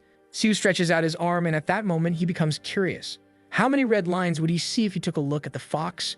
However, a glare from her actually reveals a red shockwave. He feels a bit confused, not understanding what happened, and the fox bites his arm right away. Even though his arm was being bitten, he was more curious to know how the whole view had turned red. A few days later, the floaters arrived again, and once more he was startled. No matter where he looked, all he saw was a stream of red energy spreading. This was the difference between a martial artist and a cultivator that Kim talked about so much. There was absolutely no opening. Indeed, the most powerful martial artist would struggle against the weakest cultivator. A few days later, he decided to ask something to the Master of the Seas. He humbly introduces himself and says he is curious about something. Huil wants to know what it is, and the protagonist tells him about what he saw, about a strange sphere of red energy around the guys who came before him. Huil explains that those men possess a kind of consciousness. Some even said it was something like divine power. The simple explanation is that while a mortal's consciousness is trapped in their head, a cultivator's can engulf the surrounding area. And he leaves saying that as a spiritual being, he also has this ability and tells the boy that his curiosity should be satisfied. As they were speaking in the local language, Kim, who hadn't learned anything, was completely confused. Shortly after Huil left, the old hunchback appeared, took the girl, and expelled them once again. But strangely, this time they fell into the water. Siu was twisting his shirt, wondering why this time was completely different. Kim comes out of the water all twisted, wanting to know where they are, to which Siu only replies that it's a completely different place. Looking around, he knows this is Yangbo Lake and the city of Xiangho should be nearby. Kim wants to know what they will do, where they will find people. They need to find at least a base there, something like that to seek direction. In that, the protagonist tells him to take a look over at the corner on the other side of the lake. It was possible to see a small town, so they would probably find what they needed to know over there. Before Kim could agree, Siu had already jumped into the water and told him to wait there while he swam, asking why as he twisted his clothes. However, the most important thing is that if memory serves, that place was a center for various bandits. He went there to clean those guys up in his past life. The leader of those guys was at the final stages of the first degree, while the vice leader was still in the middle of the first stage. The rest of the crew was all small fry, but there were many, so he poisoned his sword to deal with it easily. In that, one of the bandits is looking to the side, asking what the hell that is. There was a kid suddenly coming out of the water. The protagonist keeps advancing while the guy tells him to stay still if he doesn't want to die. However, before Siu could do anything, the kid already came at him swinging a club. The protagonist, however, advances, hitting the guy in the chest with his shoulder, sending him straight to the ground. In that moment, he grabs the guy's weapon and points it at the other, telling him it's best to say how many people he has killed. The thug says he's a son of a bitch and warns that he has killed 50. Just as he's about to finish speaking, the Siu has already cut off his head. The guys are all scared, grinding their teeth, while the protagonist says that from now on, anyone who has killed a person should come at him. In another part of the bandits' base, some women serve something to the guys. The guys are all telling the women to obey, when suddenly one of them stops and asks what commotion is happening outside. Suddenly, the door opens and Sio is holding someone's head. At that, the boss, without leaving his throne, just says there's a little rat in the base and everyone should draw their weapons. Sio then simply states that in this room he won't ask anything since everyone will die. Shortly after, the entire base is covered in bodies and the boss is lying on the ground begging for mercy. Sio, however, only wants to know how long he has been there. The boss says he arrived 15 minutes ago, and Sio thinks that in his past life, it took him an entire day. He had to set the place on fire, use poison, and it was extremely difficult, but now he managed to end everything with a branch and in 15 minutes. The boss tells him to wait, saying he can show where there is treasure, but the protagonist just cuts off his head, saying he already knows very well, especially since he has done this before. Then he opens some cages, and everyone who was trapped in that place is freed and thanks him for avenging the bandits. One in front humbly asks him to reveal what his title is in this martial world. They would ensure that one day they would repay this debt. Siu stands there thinking about this, what is the title? And then says the usual one, the spirit of infinite struggle. And the title is fitting, you see, because the boy fell into the water, swam out, and finished off the bandits. With that, the protagonist went with director Kim to the city of Chango, bought identification plates, and also a house for both of them with the bandits' money. After that, he has always taught martial arts and writing to Kim. 2 months later, he was reaching the level of the 3 petals. Siu realizes that the more he learns, that faster Kim is also able to evolve. As always, watching that made him want to give up, but he has felt that way forever. For him, it takes a lifetime to reach the martial peak, while Kim simply skips all the stages and reaches the pinnacle. The protagonist congratulates his friend, saying it's amazing that he reached this level even before understanding how to read properly. Kim says he is also surprised to think he had such good martial talent. Siu is now thoughtful. He's never had a real duel with Kim at the moment he reaches the level of the 3 flowers, because this guy is always trying to teach more than to truly duel. But how would a duel be now? Him who has reached the martial peak, or Kim who has just reached the level of the 3 flowers? In that moment, he offers a duel to his friend, who says it sounds good, maybe now he has a chance to beat the kid. Back in a forest, the protagonist makes a cut that tears the entire ground. What matters is that from mid-air, he sends a sequence of attacks from the peak of the mountain dragon, and the red lines appear. The protagonist can see that the better Kim gets, the fewer blue lines he has and the more red ones appear. He needed to keep dodging, but at this pace, he would never create an opening. And for some strange reason, a strange desire to win began to burn in his heart. At that moment, he understands that this time is the last chance he will have to beat Kim in this reincarnation. This guy will continue to evolve at a frightening speed, and the next time they face each other, he won't even be able to dream of beating him. The protagonist is thrown back, knowing that at this moment, when he has just reached the 3 petals, it is the only moment he can win in this life, so he decides it's time to go all out. He pulls some things from his fingers and sends them in his direction, and Kim is surprised but manages to defend himself. The protagonist realizes that at least he interrupted the rhythm of the guy's movements and decides to show that he is ahead in combat experience. The sword is plunged into the ground and he unleashes a devastating barrage. Kim, seeing this, smiles and says he will have to show him the power of the 3 flowers stage. At that moment, the protagonist felt that some danger was approaching. Then Kim throws the sword up, activating a blade key, and sends a slash towards Sio. He knew he would be torn in half if he tried to confront that attack. However, the mountain destruction technique he learned was taught by Kim himself, but Kim had already reached the level of 5 conversions. Then he unleashes the Echo Valley, and an explosion sweeps through the forest. Amid all the smoke, you can see the little bald hairs floating, and he says that the kid is truly amazing. The protagonist, however, is shocked that this bastard actually withstood his attack. Then the blade falls to the ground, and he says he gives up. It's Kim who gives up, saying that his weapon broke. He really was a disgrace as a martial artist. He has to admit, Siu was very experienced. The protagonist, however, tells him not to worry. He will never be able to defeat him again. And with that, he just accepts the reality of his life. With today's fight, it marks the last day he will be stronger than Kim until the next life. Wow, that's really harsh, right?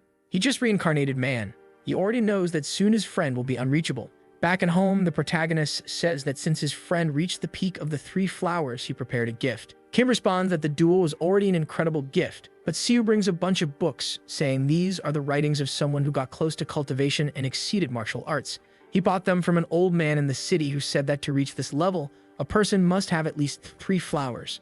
The protagonist read a bit, but unfortunately, he couldn't understand anything. so he will leave it in his friend's hands. Kim thanks him, saying that if that's the case, he will definitely dedicate himself. After learning to read, Kim began to focus on these studies. 4 months later, Seo enters excitedly, saying he brought some money and managed to hunt a good guy today. However, strangely, the books were lying on the floor open. Seo is a bit confused because he couldn't feel his friend's presence, who suddenly appears out of thin air, startling the protagonist. The friend explains that he learned the techniques in those writings, the so-called powers that exceed martial arts. He is impressed that Seo also couldn't locate him. These martial arts were truly incredible. The protagonist, however, is scared. He remembers that strange technique from when Kim used to visit him, but normally he only showed that ability when he reached the power of the 5 energies converging at the center. But how is he already using this if only a year has passed since the regression? And then Kim says that if a martial master like Seo couldn't perceive him, he could probably kill anyone. Seo, it's tough for the kid indeed. Even knowing this would happen, that Kim would continue to evolve, talent was something hard to accept. Then, Kim says he is determined to travel the lands for combat experience and invites Seo to go along. The protagonist, however, says he's not really interested. He believes he should focus on stabilizing his understanding of the martial peak. Kim ponders and says it makes sense, especially since he is still learning to use the blade line. The protagonist angrily says yes, and besides that, he's interested in the imperial regime. He wants a position in the government, and maybe the time will come when he can help Kim. And with that, for now, each went their separate ways. However, it's obvious that Seo had other reasons for wanting to enter the imperial regime. From the information he gathered in the Martial Alliance, the imperial family was closer to the cultivators than any other organization. Many even say that the main family of Yanguo was actually collateral, related to the cultivators themselves. And that's why he registered for the Yanguo military. They readily accepted him since he already had a certain fame for hunting numerous bandits. With the power he had already developed, he easily became a general. With that, he applied to become Imperial Guard and passed easily. He's all in black with swag sly one. And all of this he achieved with just 5 years of regression. In this, a guy says that his job is to put his life on the line to protect the majesty. And a martial artist at his peak could definitely do that. Seo pounds his chest and says he can count on him. And with that, he starts to become part of the shadow guards of the Imperial Palace. He was already placed in position as soon as he learned the techniques to hide his breath and the espionage techniques. And on the day he met the Emperor, he discovered something truly surprising. The Emperor of that place was a cultivator. He has a crazy look. This becomes instantly obvious because he had the awareness of a cultivator. And now he knows that this was a bastard who was born with a spiritual root. Moreover, the slightest doubts of the protagonist were shattered when he met the rest of the Emperor's family. Most were cultivators with consciousnesses that clashed with his. One thing he notices, however, is that these guys didn't seem to be of such a high rank. No one came close to that fox. At least it was clear that they did have a small aura of consciousness around them, probably in the initial realms of refinement. Obviously, the Emperor's consciousness was much broader and farther than all these guys. With that power alone, he was stronger than all the Shadow Guards combined. The truth is that he, as a Shadow Guard, exists only because the Emperor is too lazy to kill the assassins. Obviously, that guy was the man who had been attempted to be killed the most in the Empire. People have been trying to kill him every night, and here's our protagonist tearing another one in half. At least it was good that he was gaining a bit of experience. And so 5 years passed with him serving the Empire as part of the Shadow Group. In the meantime, Kim became the leader of the Martial Alliance, and he now is a member of the Shadows. Couldn't find a person who was the leader of the Alliance, so they usually met secretly and drank with each other. And it was then that he started noticing something interesting. The red lines have always been the best trajectory for someone to attack, and now Kim is exuding countless lines from numerous angles. It's almost as if there's no place around Kim that he isn't safe. In this, he notices that what surrounded Kim was quite familiar. In fact, it reminded him of the consciousness of a cultivator. It was a pity that it was almost incomprehensible to him. If only he had reached the 3 flowers stage, he would have been able to understand a bit of this. However, there's not much to do, so all he can do is continue observing Kim's current condition to understand how one day he might get there. He has no idea what exactly Kim is doing, but he feels that maybe this is the way for him to master the sword. At that moment, Kim starts to absorb the air, and that's when he undergoes the skeletal transformation, also known as plastic surgery. I think the Chinese invented this for when someone has surgery to say, "No, I didn't have surgery. I underwent skeletal transformation." In this, the protagonist congratulates him, saying he looks much younger. Kim says yes, he finally reached the point of converting 5 energies into a core. It's just a pity for the boy because if he were at a higher level, he would have learned much more from this. The protagonist agrees, saying he thought the same thing, but it's his fault for having such mediocre skills. A little later in the forest, Seo asks if his friend has met any cultivators, and he says yes. In this, Seo says that the domain around his friend was quite similar to the consciousness of those guys. Could there be some relation between them? Kim says yes. Near this region he possesses, he can face a cultivator at the refinement stage. Probably humans who can reach the level of convergence of the 5 energies can achieve something like this.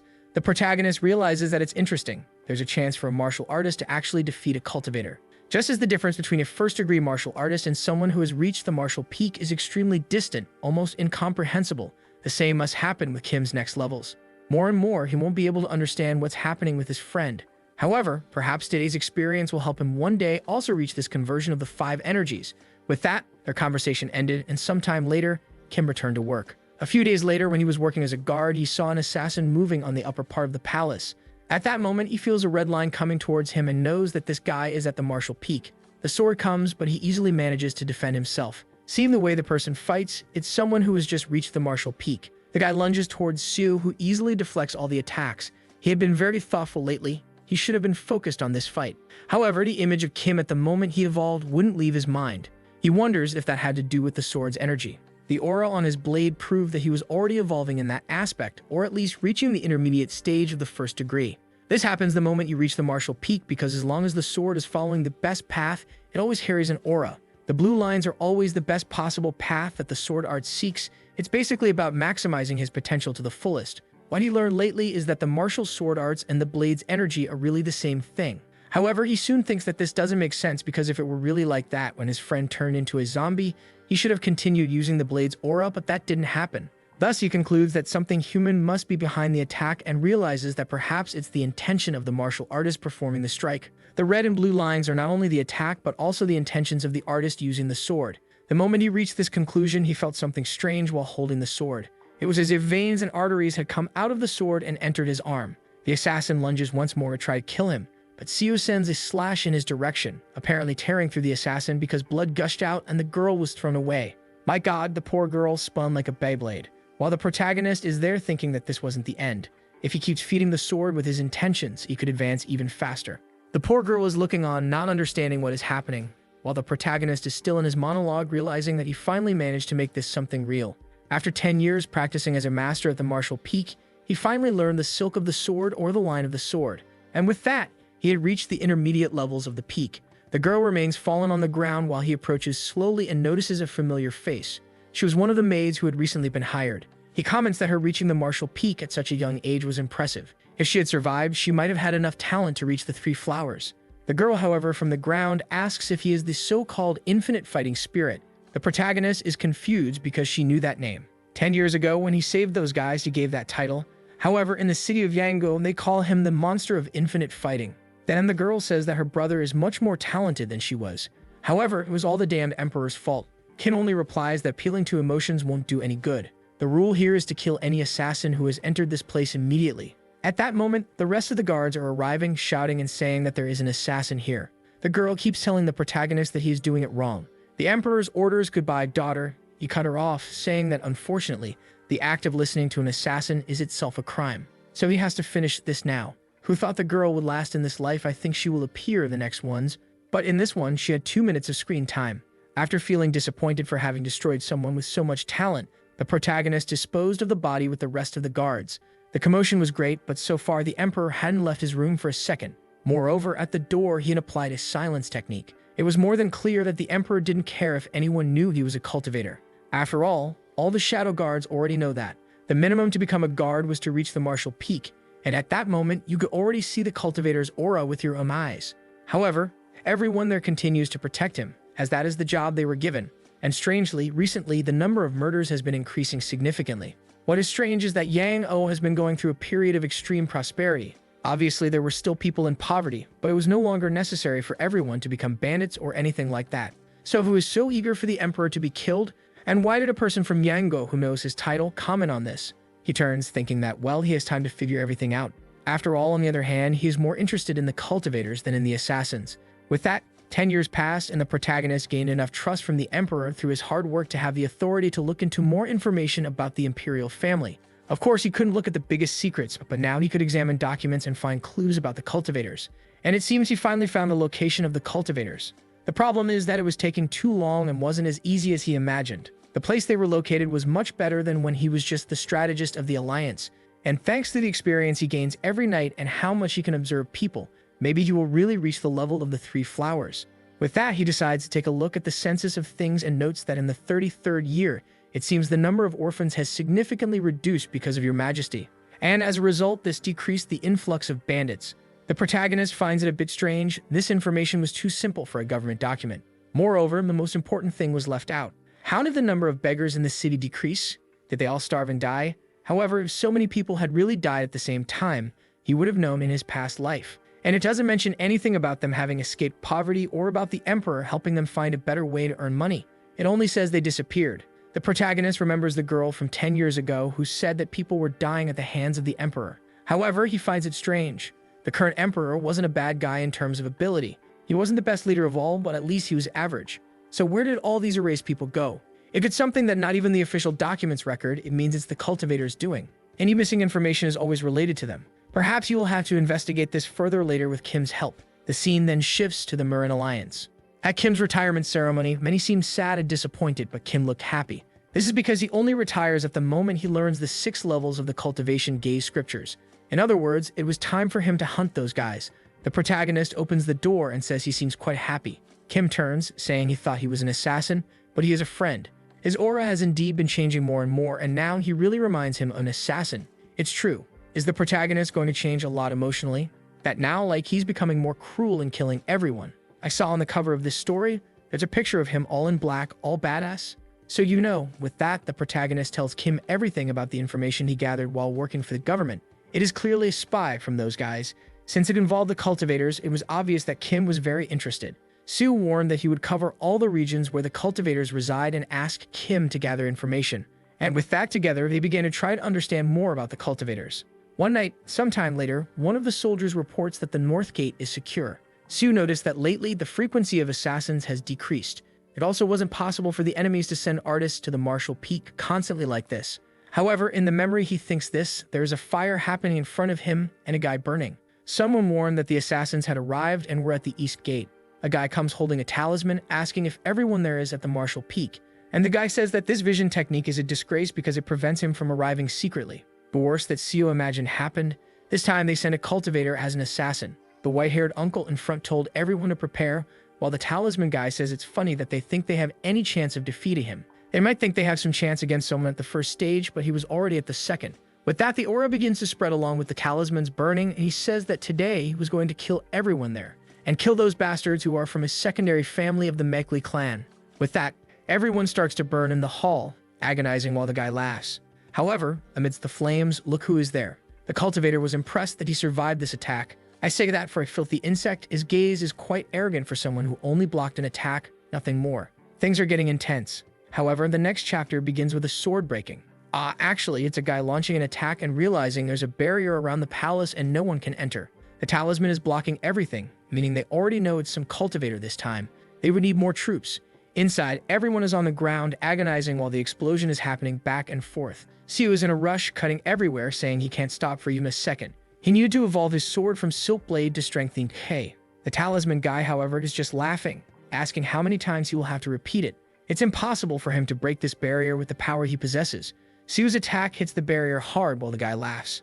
However, the energies begin to clash and the barrier starts to crack. With that, he managed to bend the barrier and push the guy back. The problem for Seo is that he is trying to maintain this technique activated, of which he barely has any idea of its use, and in the same second, he is thrown far away. Before the guys could do anything, the talisman dude advances and kicks him in the middle of the back, wanting to know how an inferior creature had the courage to cut him like that.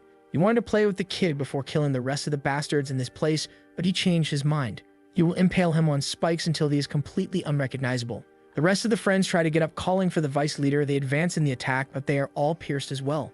And the guy just turns around and warns that no one should interrupt him at this moment. They were all insects that had no chance of winning, so it was good for them to realize that their fate would end under his foot. The guys obviously want to advance, but all hesitating. I don't blame the poor souls either. It's certain death. While Seo is on the ground, he realizes he's screwed this time. His whole body inside is destroyed. The talisman guy, however, crushes his hand, asking if he is still alive. He wants to know how long this insect will hold on. Seo just thinks that he really wasn't different from an insect. The talent he has, the skills he possesses, and the life he leads. All of them truly represented the useless life of an insect. The talisman guy is a bit confused and asks what he is talking about. Is he asking to be left alive? However, Seo is there thinking that he is trained for ages and everything he has lived through hasn't disappeared. He begins to raise his hand, all destroyed, while thinking that he realized at the moment this guy used hiding techniques. He had so much talent that he never trained his own body or knew how to fight considering the correct distance from enemies. He's merely someone born with enough talent to have been blessed by the heavens and become a cultivator. He could lose to this bastard and could die by confronting this guy, but completely destroyed, he holds the guy's clothes, saying he won't accept that everything he has been through, all the effort he has been putting into this life, wasn't enough to reach a higher stage. This bastard wouldn't be the one to make him give up. And with that, he shouts, saying that even the effort of an insect carried some meaning. The talisman guy falls to the ground confused, telling the bastard to let go of his hand, but at the same time, he's a bit confused with his nose bleeding. Sue realizes that the poison has started to work. The temporary technique he forced to break that barrier was just to, for a moment, create the chance to cause a cut and poison this guy. The cultivator is starting to bleed from his eye and nose, saying he has to nullify this. However, Sue approaches asking if he really thinks he will let something like that happen. Now he will taste the flavor of the insect he wanted to humiliate. With that, he covers the guy's mouth because most detoxification powers needed enchantments. He grabs his hand to prevent the guy from using any kind of seal to nullify the poison. And in that, he tells the bastard to try to do something. Meanwhile, the rest of the people around urge him to help Seo, while outside the talisman starts to break and people begin to invade the castle. Shortly after, the protagonist is being taken away, saying that the bastard called him an insect, but he didn't die much differently than one. Wow. The protagonist killed a cultivator. Talk about a goat. I can see that coming. Damn, he already killed the first one. Now I'm eager to see how this will affect his life. In the next chapter, he sees a lot of smoke in front of him. He wakes up next to the doctor, asking if it's right to smoke around a patient, who replies that tobacco is an extremely healthy herb and would improve his health. For some reason, I thought he would wake up next to a hot female doctor because every work is like that, but no, this is real life. He woke up next to the old man, and that's what he got, and he wonders why this bastard thinks tobacco is good for him. That's when he remembers it's ancient times. Then the guy says that His Majesty sent an imperial doctor for him, so he should be grateful for all this generosity. Right away, Sue notices that his body really felt light. This guy was extremely skilled, and he wanted to learn all the methods. Then the guy says that the person who healed him warned that his arm would recover, but it would never be the same as before. He still needed to rest a lot, so it was best not to overexert himself. The protagonist remembers that the cultivator completely crushed his arm. Obviously, he wouldn't come out unscathed, and he responds that he's already happy that he can use this in some way. Observing a blue box, the guy also says that the Emperor was impressed with the boy's willpower and gave him a reward. Unfortunately, the Emperor himself cannot give anything to the Shadow Soldiers, so it's kind of this guy who will deliver it to him. Then the guy makes a speech saying that in the name of His Majesty, the Vice Guard of the Shadow Leaders, Seo risked his life to defend his throne and is therefore received with a void pill. Upon opening it, he sees a strange red pill, and the guy says that it seems to be an essential key to building a person's K. Something about the stages of refinement before cultivation, however, the old man has no idea what that means exactly. Seo, observing, knows that it is a pill made from the remnants of a true K-building pill. Back when he worked as a doctor, he also made some elixirs. And every time an elixir is made, there are some remnants that can be used to make something slightly inferior. Basically, the essence of that item had already been lost. Wow, and the protagonist realizes that the Emperor probably doesn't think most people have this knowledge. The effect of this will be so minimal that it serves more as a remedy for curing a hangover. He never imagined the Emperor would be so selfish to this extent. The old man, however, says that from what he heard, anyone who consumes this item and is immortal can increase their lifespan by 10 years. Seo is surprised. That didn't seem to make any sense. However, the old man really seemed quite interested in the item, even though he obviously couldn't steal something given by the Emperor. Seo then thanks him and says he will use the pill as soon as his energy stabilizes. The guy leaves, telling him not to forget the Majesty's kindness, but Seo thinks that he will actually keep this for a long time. He won't eat it now while he has plenty of energy left, but rather when he's about to die to see if it really can extend his lifespan. Now the rascal got excited, saying that working for the Empire really comes with many benefits.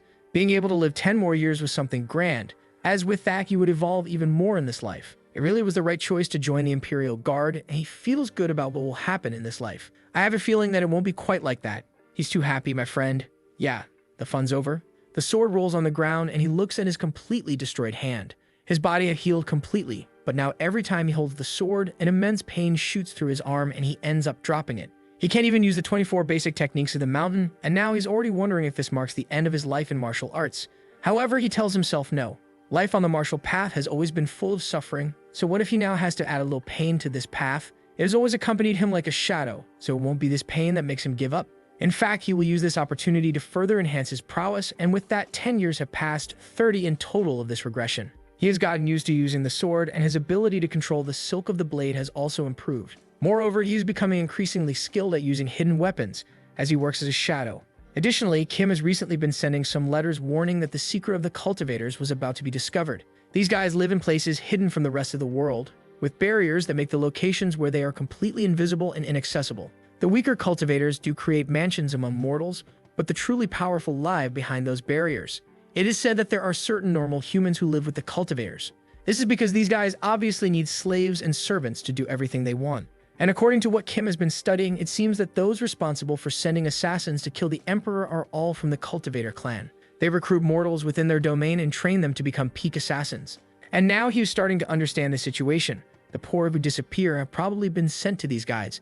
They are raised from childhood to work as assassins or simply as slaves for these people. And considering how the assassins are being sent to kill the Emperor, it is probably some kind of clan dispute. However, even with all this knowledge, it is not his time to focus on that, but rather to focus on martial arts. Just then, Kim appears asking what he is murmuring about. Siu explains that he just read the letter, and Kim says he sent it a month ago. It really took a while to arrive. He mentions that he came to visit because he discovered something extremely frightening. Siu wants to know, but Kim says that first they have to remove this suspicious magic. He then explains that there were two clans of cultivators in the Yango region. The Makli clan, which is currently the family dominating everything, and the former imperial clan that ruled known as the Jin clan. For countless decades, these two clans have been secretly fighting each other for the nation's resources. And the Makli finally managed to expel the Jin from the region, which lost power hundreds of years ago. The moment the Makli clan took control of the city, obviously the Jin clan lost a good part of its members and significance. That is why these guys have even been training mortals to become assassins. Siu responds that he already knew all of this because of the letter. Then Kim says that the important part comes now. How does he think the Jin clan was able to create so many mortals who reach the martial peak? It was almost as if they had a factory. He explains that most people who reach the mortal peak are accepting vengeful spirits from their own family. This pulls all the life force and willpower at that moment, as well as pushing their natural talent to the maximum limit. The confused protagonist asks if the Jin clan is killing family members to use as vengeful spirits. However, Kim explains that no. In fact, it is the current regime that killed the families of all these people. The protagonist doesn't seem to understand, and Kim explains that this current clan, the Makli clan, has been kidnapping orphans, beggars, and any kind of poor farmer to turn them into elixirs. With the innate energy they manage to steal from people's lives, they create pills that extend their lifespan. And obviously, to collect as many people as possible as elixirs, they kidnap the base of society. Siu says that this is basically a kind of cannibalism, to which Kim replies that yes, he is right, these guys are literally eating humans. Siu can't believe it. These guys are not of demonic roots, so why are they doing something like this? In theory, cultivators are those who follow Taoist principles. Their intention was to ascend to the heavens. So why would they be doing something like this on Earth? At this point, he remembers the girl who mourned that people were dying at the hands of the Emperor, yet he had also dedicated his entire life to protecting those bastards. In the end, he had also killed countless innocent people with his own hands. Kim then says that while he was investigating the Makli clan, he was contacted by the cultivators of the Jin clan. They offered him an opportunity to attack that clan, and he decided to join. They could no longer allow those human-consuming scum to remain alive. Beings as evil as these could not continue to control this nation. He had been going through numerous martial sects looking for masters to join this cause and asks Siu to join him. If the Jin clan regains the throne, things will at least be better than those damned Makli clan members who are consuming everyone. At this, Siu wonders if in that life where he died to the cultivators, the real reason behind all this was this story. And yet, for this stupid cause, he has been wasting his life. With that, he says it's fine, he will also participate. Thus, he left the palace with Kim that day to join the forces planning to attack the Empire's cultivators. They arrive at the pavilion in the city of Sukyo, where all the best martial artists of Yango had gathered. There were the elders of the 4 stars and even the 3 demons. All the masters of the best sects in the region were indeed present. Everyone there had reached the martial peak and even had 10 martial masters who had reached the level of the 3 flowers. If it weren't for the existence of the cultivators, these guys alone could conquer the entire empire. One of the old men, however, wants to know, why did they bring a guy who works for the government? They can't trust someone so close to the emperor. And the other one there agrees, saying he doesn't trust anyone associated with the government. The protagonist takes a deep breath and shouts, that emperor is a son of a bitch. This kid is crazy in the head, they think. He continues saying that guy is a bastard, and the old man already says he understands. They trust that the kid doesn't like the emperor. Siu just wipes his face, saying it's a shame because he still had a lot to say. With this, the martial masters accepted him and they set off together to destroy a demon base. Upon arriving there, he sees a group with a red-haired person staring, saying their strength isn't bad at all. However, what surprises Siu is that these guys were wearing the same type of clothing as that guy of the talisman. In other words, that guy he killed was indeed a cultivator of the Jin clan. Kim tells the red-haired guy that he kept his promise and brought everyone who agreed. He hopes they can accept this help to kill those bastards. The man only replies that yes, everyone should prepare to leave. At this, Siu asks where Kim is going, who asks him to follow. They then arrive in front of a cemetery full of bodies. Everyone there had been killed by the Mekli clan. He recovered as many bodies as he could to at least make some graves. Siu asks if he did all this alone. However, Kim just activates a magic from the path of the heavens and says that the souls of everyone there were filled with vengeance for being killed by those bastards. And to allow them to depart, he learned some spells that showed the way for them. It was good for Yun to never forget that not all power used by a cultivator is something disgusting and cruel. The important thing is how this strength is used. And that's why keeping your heart as a human at all times was as important as continuing to grow stronger. Siu is there somewhat speechless, and his friend says the time to leave has come. In another part of the mountain, someone joins their fingers and says they will open the way to the entrance of the Mekli clan. With that, the landscape of the forest suddenly transforms into a castle. Siu is completely confused. The view around has changed completely. However, at the same time, the air took on a horrible smell of blood and rotting corpses. From the walls, someone shouts that intruders have arrived, and it was the Dan Jin clan that finally attacked. Suddenly, a barrier rises, protecting the entire place, and the red-haired chief says that as always their protective skill was excellent. At this, Kim steps forward, and the guy in the back wants to know who this mortal is that is going ahead of everyone. He is acting as if he has some permission. The chief, however, says he may be a mortal, but he is special. He knows it's hard to believe, but in terms of prowess, they were on equal footing. In this, Kim starts to concentrate energy in his hand, look at the Rasengan coming, and the protagonist remembers that this was the same explosion that destroyed his house. The energies that convert the origin, and with that the attack collides with the barrier sweeping the entire place. The Jin clan members are all shocked with their mouths agape, and the barrier has a crater, from which a bunch of zombies starts to emerge from the gates. At that moment, the chief shouts for them to pass through these creatures and enter the castles. Siu goes through cutting everyone while the Mekli clan members are scared, saying that the damned ones really brought numerous top martial artists. They needed reinforcements. The protagonist, however, recognizes those damn zombies and those familiar clothes. That bastard from before who made that bunch of zombies and did that to Kim was indeed from the Mekli clan. What he finds strange, however, is that he could see lines of intentions in the zombies. But zombies were supposed to be will-less creatures, so what's happening? Perhaps the will of the cultivators controlling these zombies, but that also wouldn't make sense. It's when he notices a guy on the battlefield with an aura around him and the zombies protecting him. Judging by the size of the consciousness, he realizes that this guy was still in the first stage of refinement. He boldly advanced and cut through the guy's barrier and then sliced his forehead. Then he was already poisoned. The guy is begging to be spared there while Siu tells him to explain what that was. Wow. Next to him was a cauldron and a multitude of bodies. The guy says he will explain everything. This was the process of the first refinement. They'd extract the blood and ki from mortals to create the first part of the origin formation. Then they deliver the so-called origin, which is this pot with concentrated power, to the superiors. They take this to some other place where they complete the process by mixing this origin blood with the fifth refinement. When the alchemy is performed on thousands of mortals, the rejuvenation pill is finally completed. And if the boy wants it badly enough, he can even hand over this part of the origin blood that he just finished. It was just the first stage, but it was worth many lives. Siu, however, just thanks and says that now he has no reason to hesitate in killing anyone there. But suddenly, a halberd comes in his direction and Siu ends up letting the guy go. In this, he turns around asking what the squad leader is doing there, but the guy tells him to be silent. My God, it's the rest of those people, the shadow friends who worked with him before. And the man tells him to be silent, saying he doesn't talk to traitors. An explosion happens in the house and Siu asks, "Are you calling me a traitor, squad leader? Do you even know what the Imperial family has been doing?" The chief advances, saying he knows, and orders a strike, but Siu manages to dodge. In that moment, he asks, "If you know, how do you have the courage to swear loyalty to them? What kind of human would do something like that?" The man continues attacking, saying, "We are the arms and legs of the Emperor. We don't think for ourselves, we simply move according to his will." Siu replies that the man is an idiot. To the Emperor, they were nothing more than common people and were nothing but cattle. But then the chief kicks him in the stomach and pushes him away. Siu realizes, this bastard's skills have improved even more. He was about to reach the peak of the three flowers. And then the chief asks, "Do you think your side is different? Tell me, what is the big difference with this Jin clan you joined?" Siu is about to say something, but the man interrupts, saying no, they are also ascetics. They also see common people as insects. The scale of importance they give to humans is exactly the same, even if the methods are different. In the end, they would also grind the Empire's citizens to get what they wanted. And maybe they would even prove to be worse than those currently in power.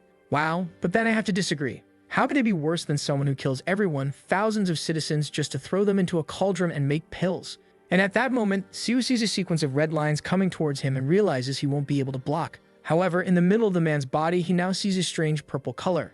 What was that glow? The The chief then says it doesn't matter if the side is better or worse, he will choose to remain loyal to the side he belongs to.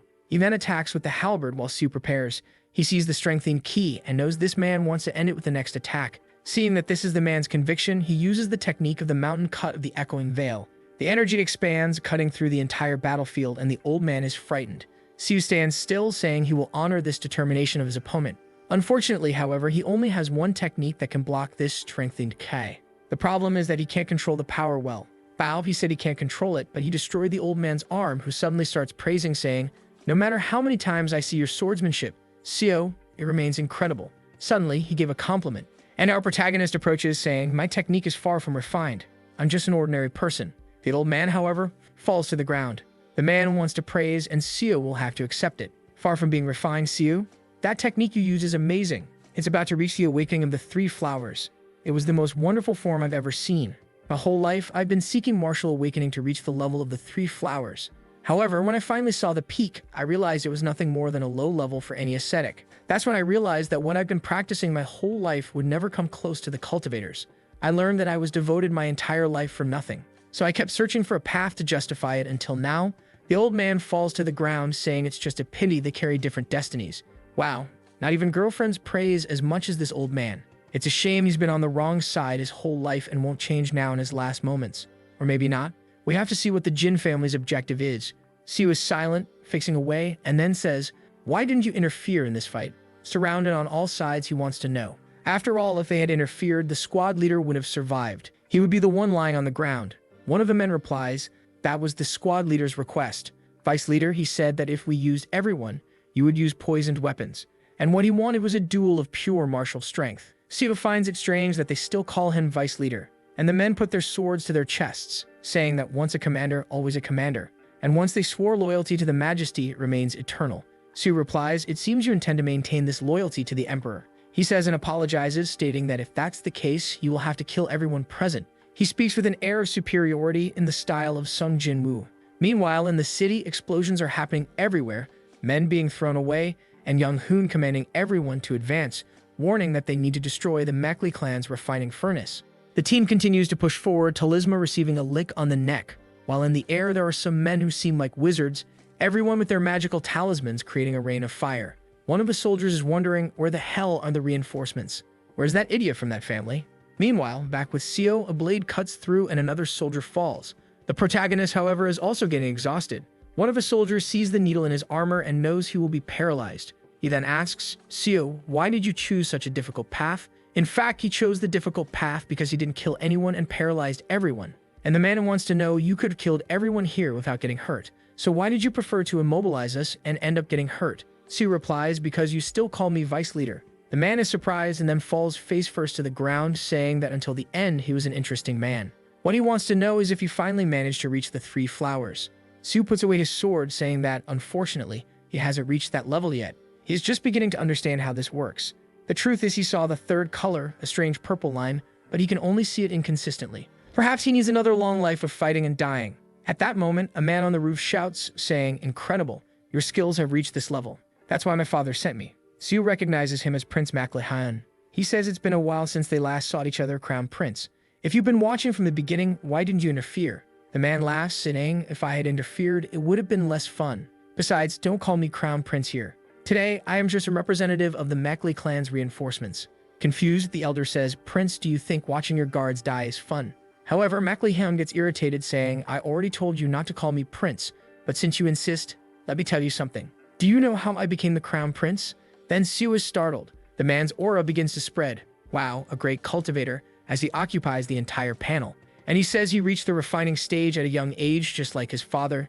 No matter how significant Siu's growth is, at most he could face someone at the third stage. So how could someone who would have been defeated by him when he was young defeat him now?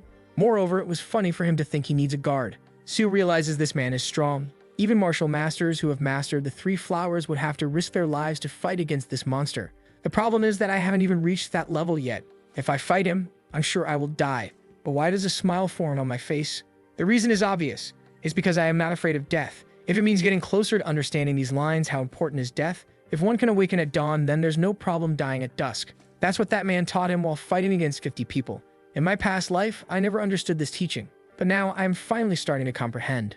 The prince just laughs and says, "I can't believe you're advancing with the certainty of death. Vice leader of the squad, you're more of an idiot than I imagined." The protagonist, however, jumps, knowing that now he will understand the difference between martial prowess and a cultivator.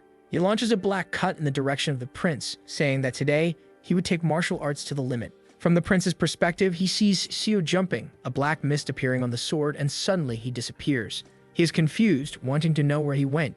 We see that just before, Seo finally understood the writings on how to reach the peak of celestial martial arts. He had memorized everything, but until today he could barely comprehend a single line. He could even perform, but he couldn't understand. Yet at that moment when he saw the strange purple line for a second, he seemed to understand what the exhaustion of martial arts meant. The book said that if a martial exchange is a collision of colors, perhaps the color itself can be attacked. This was one of the phrases that Seo never managed to understand, until finally he got close to comprehending the peak of the three flowers, and now everything finally makes sense. The idea behind that color and its meaning, it goes far beyond different martial arts. He seems to be cutting the prince's aura of consciousness, and in that he understands that the meaning of this lies in cutting the very perception that an opponent has of you. The prince remains there wondering, where is he? While now, the protagonist understood why he couldn't find Young Hoon. He vanished like a ghost because he could cut the perception that Seo had of him. This was a martial art that allowed a martial artist to stand face to face with a cultivator. This was the technique that had been created to surpass the heavens. In this, the blade is at the prince's neck, but it seems to have collided with an aura. Mackley is confused and wants to know what trick he used, while the protagonist tries to understand why it seemed like he was hitting an armor around the man's body. Suddenly, he is pushed away, exploding on the ground in a movement from the prince, who says that this mediocre trick is fun. But it's over. He was nothing against a true cultivator. A great tornado expands in front of Seo, who knows he has to dodge. Coming out from within it, other blades of wind come flying as he retreats, but everything around is being completely torn apart and destroyed. Seo knows he won't be able to get within an inch because those blades of wind are lethal. Not to mention that even if he manages to get close to the body, he has to know how he will get past that strange defense. At least dodging was easy as long as he stayed out of the zone of comprehension. The problem is that cultivators use spiritual energy, so Seo will become exhausted long before he does. He couldn't take much longer. He had to end this as quickly as possible. He needed to evolve to the peak of the three flowers here and now. The prince's expression changed to confusion. Seeing Seo, he asks, "What do you think you're doing? You look exhausted." Another blade of wind comes flying, but the protagonist activates the mountain cutting technique and slices it in half. The prince is bewildered at how this is possible. Meanwhile, Seo notices that his arm and sword are hurting a lot, but it would be impossible for him to fight while retreating now. In this, another dozen blades come and he activated the greatest technique I have ever seen in my life, or it was a sequence. It was the landscape painting of the joy of mountains and peaks flowing to the summit of the rugged cliff stone. This is no longer a technique. It is literally an entire poem in the midst of battle. And he is there sending one attack after another, saying that he cannot stop. No matter what, his body will end up destroyed like a rag. Mackley, however, remains there like Naruto, sending various jutsus, wanting to know how he has the courage to act like this. Suddenly, a giant mouth emerges amidst the tornado, and the man orders him to die now. Seo at that moment is sure he won't be able to dodge this. His instincts were telling him he would die instantly the moment it touched him. However, at that moment, that didn't worry him at all. He would unconsciously follow the path of the purple line while wondering what purple means. Blue is the line of protection, it originates from him. Red is the line of will, which originates from the enemy's attack. In this, he begins to realize perhaps the purple was both protection and attack, the hatred and the intention to intervene against him. The monster comes forward, now he understands. He always imagined that the opponent saw red, however, from the opponent's perspective, everything is obviously inverted. What is blue to him is red to the enemy, and what is red to him is blue to the enemy. It all came down to a matter of perspective. In the end, all lines had the same color. A martial art cannot be complete by itself. It needs its enemy to make any sense, a level at which he can comprehend a reflection of himself and his opponent. Now he was understanding what the peak of the three flowers was about. By understanding how the enemy sees him, he begins to realize he has been wasting ki in a foolish way. The sword gang was a technique he could barely maintain for a second when he put all his ki into it. And now it is explained. A martial art was not performed solely with one's own strength. The perception of the opponent and the world was what truly completed it. And with that, he activates the mountain-destroying technique, the final form. The cut goes towards the desert lizard, straight into its mouth, and smoke rises in all directions. Meanwhile, the guards who had been paralyzed were watching Seo's fight. Everyone knew the outcome of this battle. His resistance was irrelevant. A common man fighting against a cultivator. A martial artist had no chance against an immortal being. However, the guards could not believe what they were seeing. Seo appears with the three flowers of the peak awakened. In this, he begins to breathe deeply and realizes all the energy he had wasted was returning to him. Mackley is trying to understand what he thinks he is doing, however. Seo just tells the Majesty to prepare. The prince executes another bunch of jutsu, telling him to stop getting excited just because he broke a single spell. He wants to see him get through this. Suddenly, 4 more desert dragons appear. However, at that moment, Seo advances. He no longer felt that any of those creatures had the ability to kill him. Now that he reached the level of the 3 flowers, he realized that the peak of transcendence and the martial cut of the mountain were all part of the same martial art. The dragons continue advancing while he now makes a combination of the mountain transcending the peak. He is literally flying in the aura of the tiger, activating the transcendence of the peak of light towards Mackley, who tries to defend himself. He launches another explosion towards Seo, saying that he is a mere mortal and should stop with these ridiculous tricks, dreaming that he could surpass this cyclone. Seo, almost invisible amidst all that, realized this cultivation technique was the concentration of thousands of spinning blades of wind. However, he manages to see something. He activates 2 more techniques, the destruction of the mountain and the painting of the landscape, and now notices that he can defend against those strange blades. Mackley is standing still, not understanding what he is doing, while Seo approaches with his lightsaber, saying that now he understands why he couldn't get through those defensive techniques. However, the key of the sword was completely different, and he lashes out at Mackley's neck. The cultivator bleeds, tries to cover the wound, and launches another explosion forward, but Seo just reflects and stands still, while Mackley, holding his throat, tells him not to come closer. He launches another explosion, a sequence of blades, and tries to flee. Seo, however, is behind him, warning that he won't let him escape today. And wow, he cut him in half completely, only the upper part falls to the ground.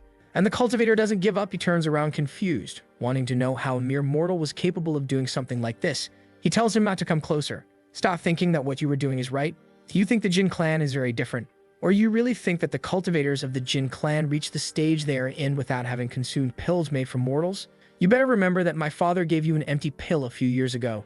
If you consumed it, to this day you are no different. Seo humiliates him. He takes the pill, destroys it, and tells him not to worry. He does not intend to consume anything made by those disgusting cultivators.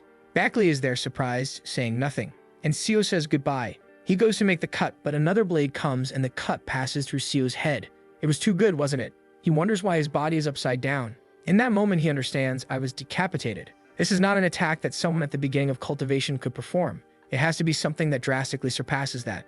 Only an advanced cultivator or young Hoon, who has already reached the peak of the 5 energies, could perform something like this. He begins to have a flashback of all the lives he has lived, from the first to this one. He sees a scene of young Hoon killing a cultivator and celebrating that he finally killed a man at this stage. Finally, a martial artist could stand up to these men. While Seo thinks, a long time ago, our second life ended in an instant. I taught young Hoon and saw him surpass the cultivators. In that, I began to have hope that one day I would defeat the cultivators. However, that day soon collapsed. On that day, I couldn't do anything. He repeats to himself that he just needed to be stronger to have tried even harder, and maybe he would have gotten further. However, the head is on the ground while he tells himself that now that he has reached this level, he cannot let himself die like this, without doing anything more. This was not the moment. He needed to kill that man. Friend, you lost your head. I think you won't make it, but I admire your endless motivation. Meanwhile, Mackley is looking at a talisman on his chest, saying that he survived. The item his father had given him, rare and single use that creates an attack from a cultivator at the key construction level. He laughs, saying, Mortal, I won. However, he is face to face without legs while the protagonist is without a head. Seo wonders if cultivators really win in the end every time. Young Hoon celebrates that he finally killed the first cultivator. However, it doesn't appear in front of him, saying that there are many others and he is nothing but a mere mortal. Confused, Young Hoon does not understand why there were more than 50 of these men in front of him.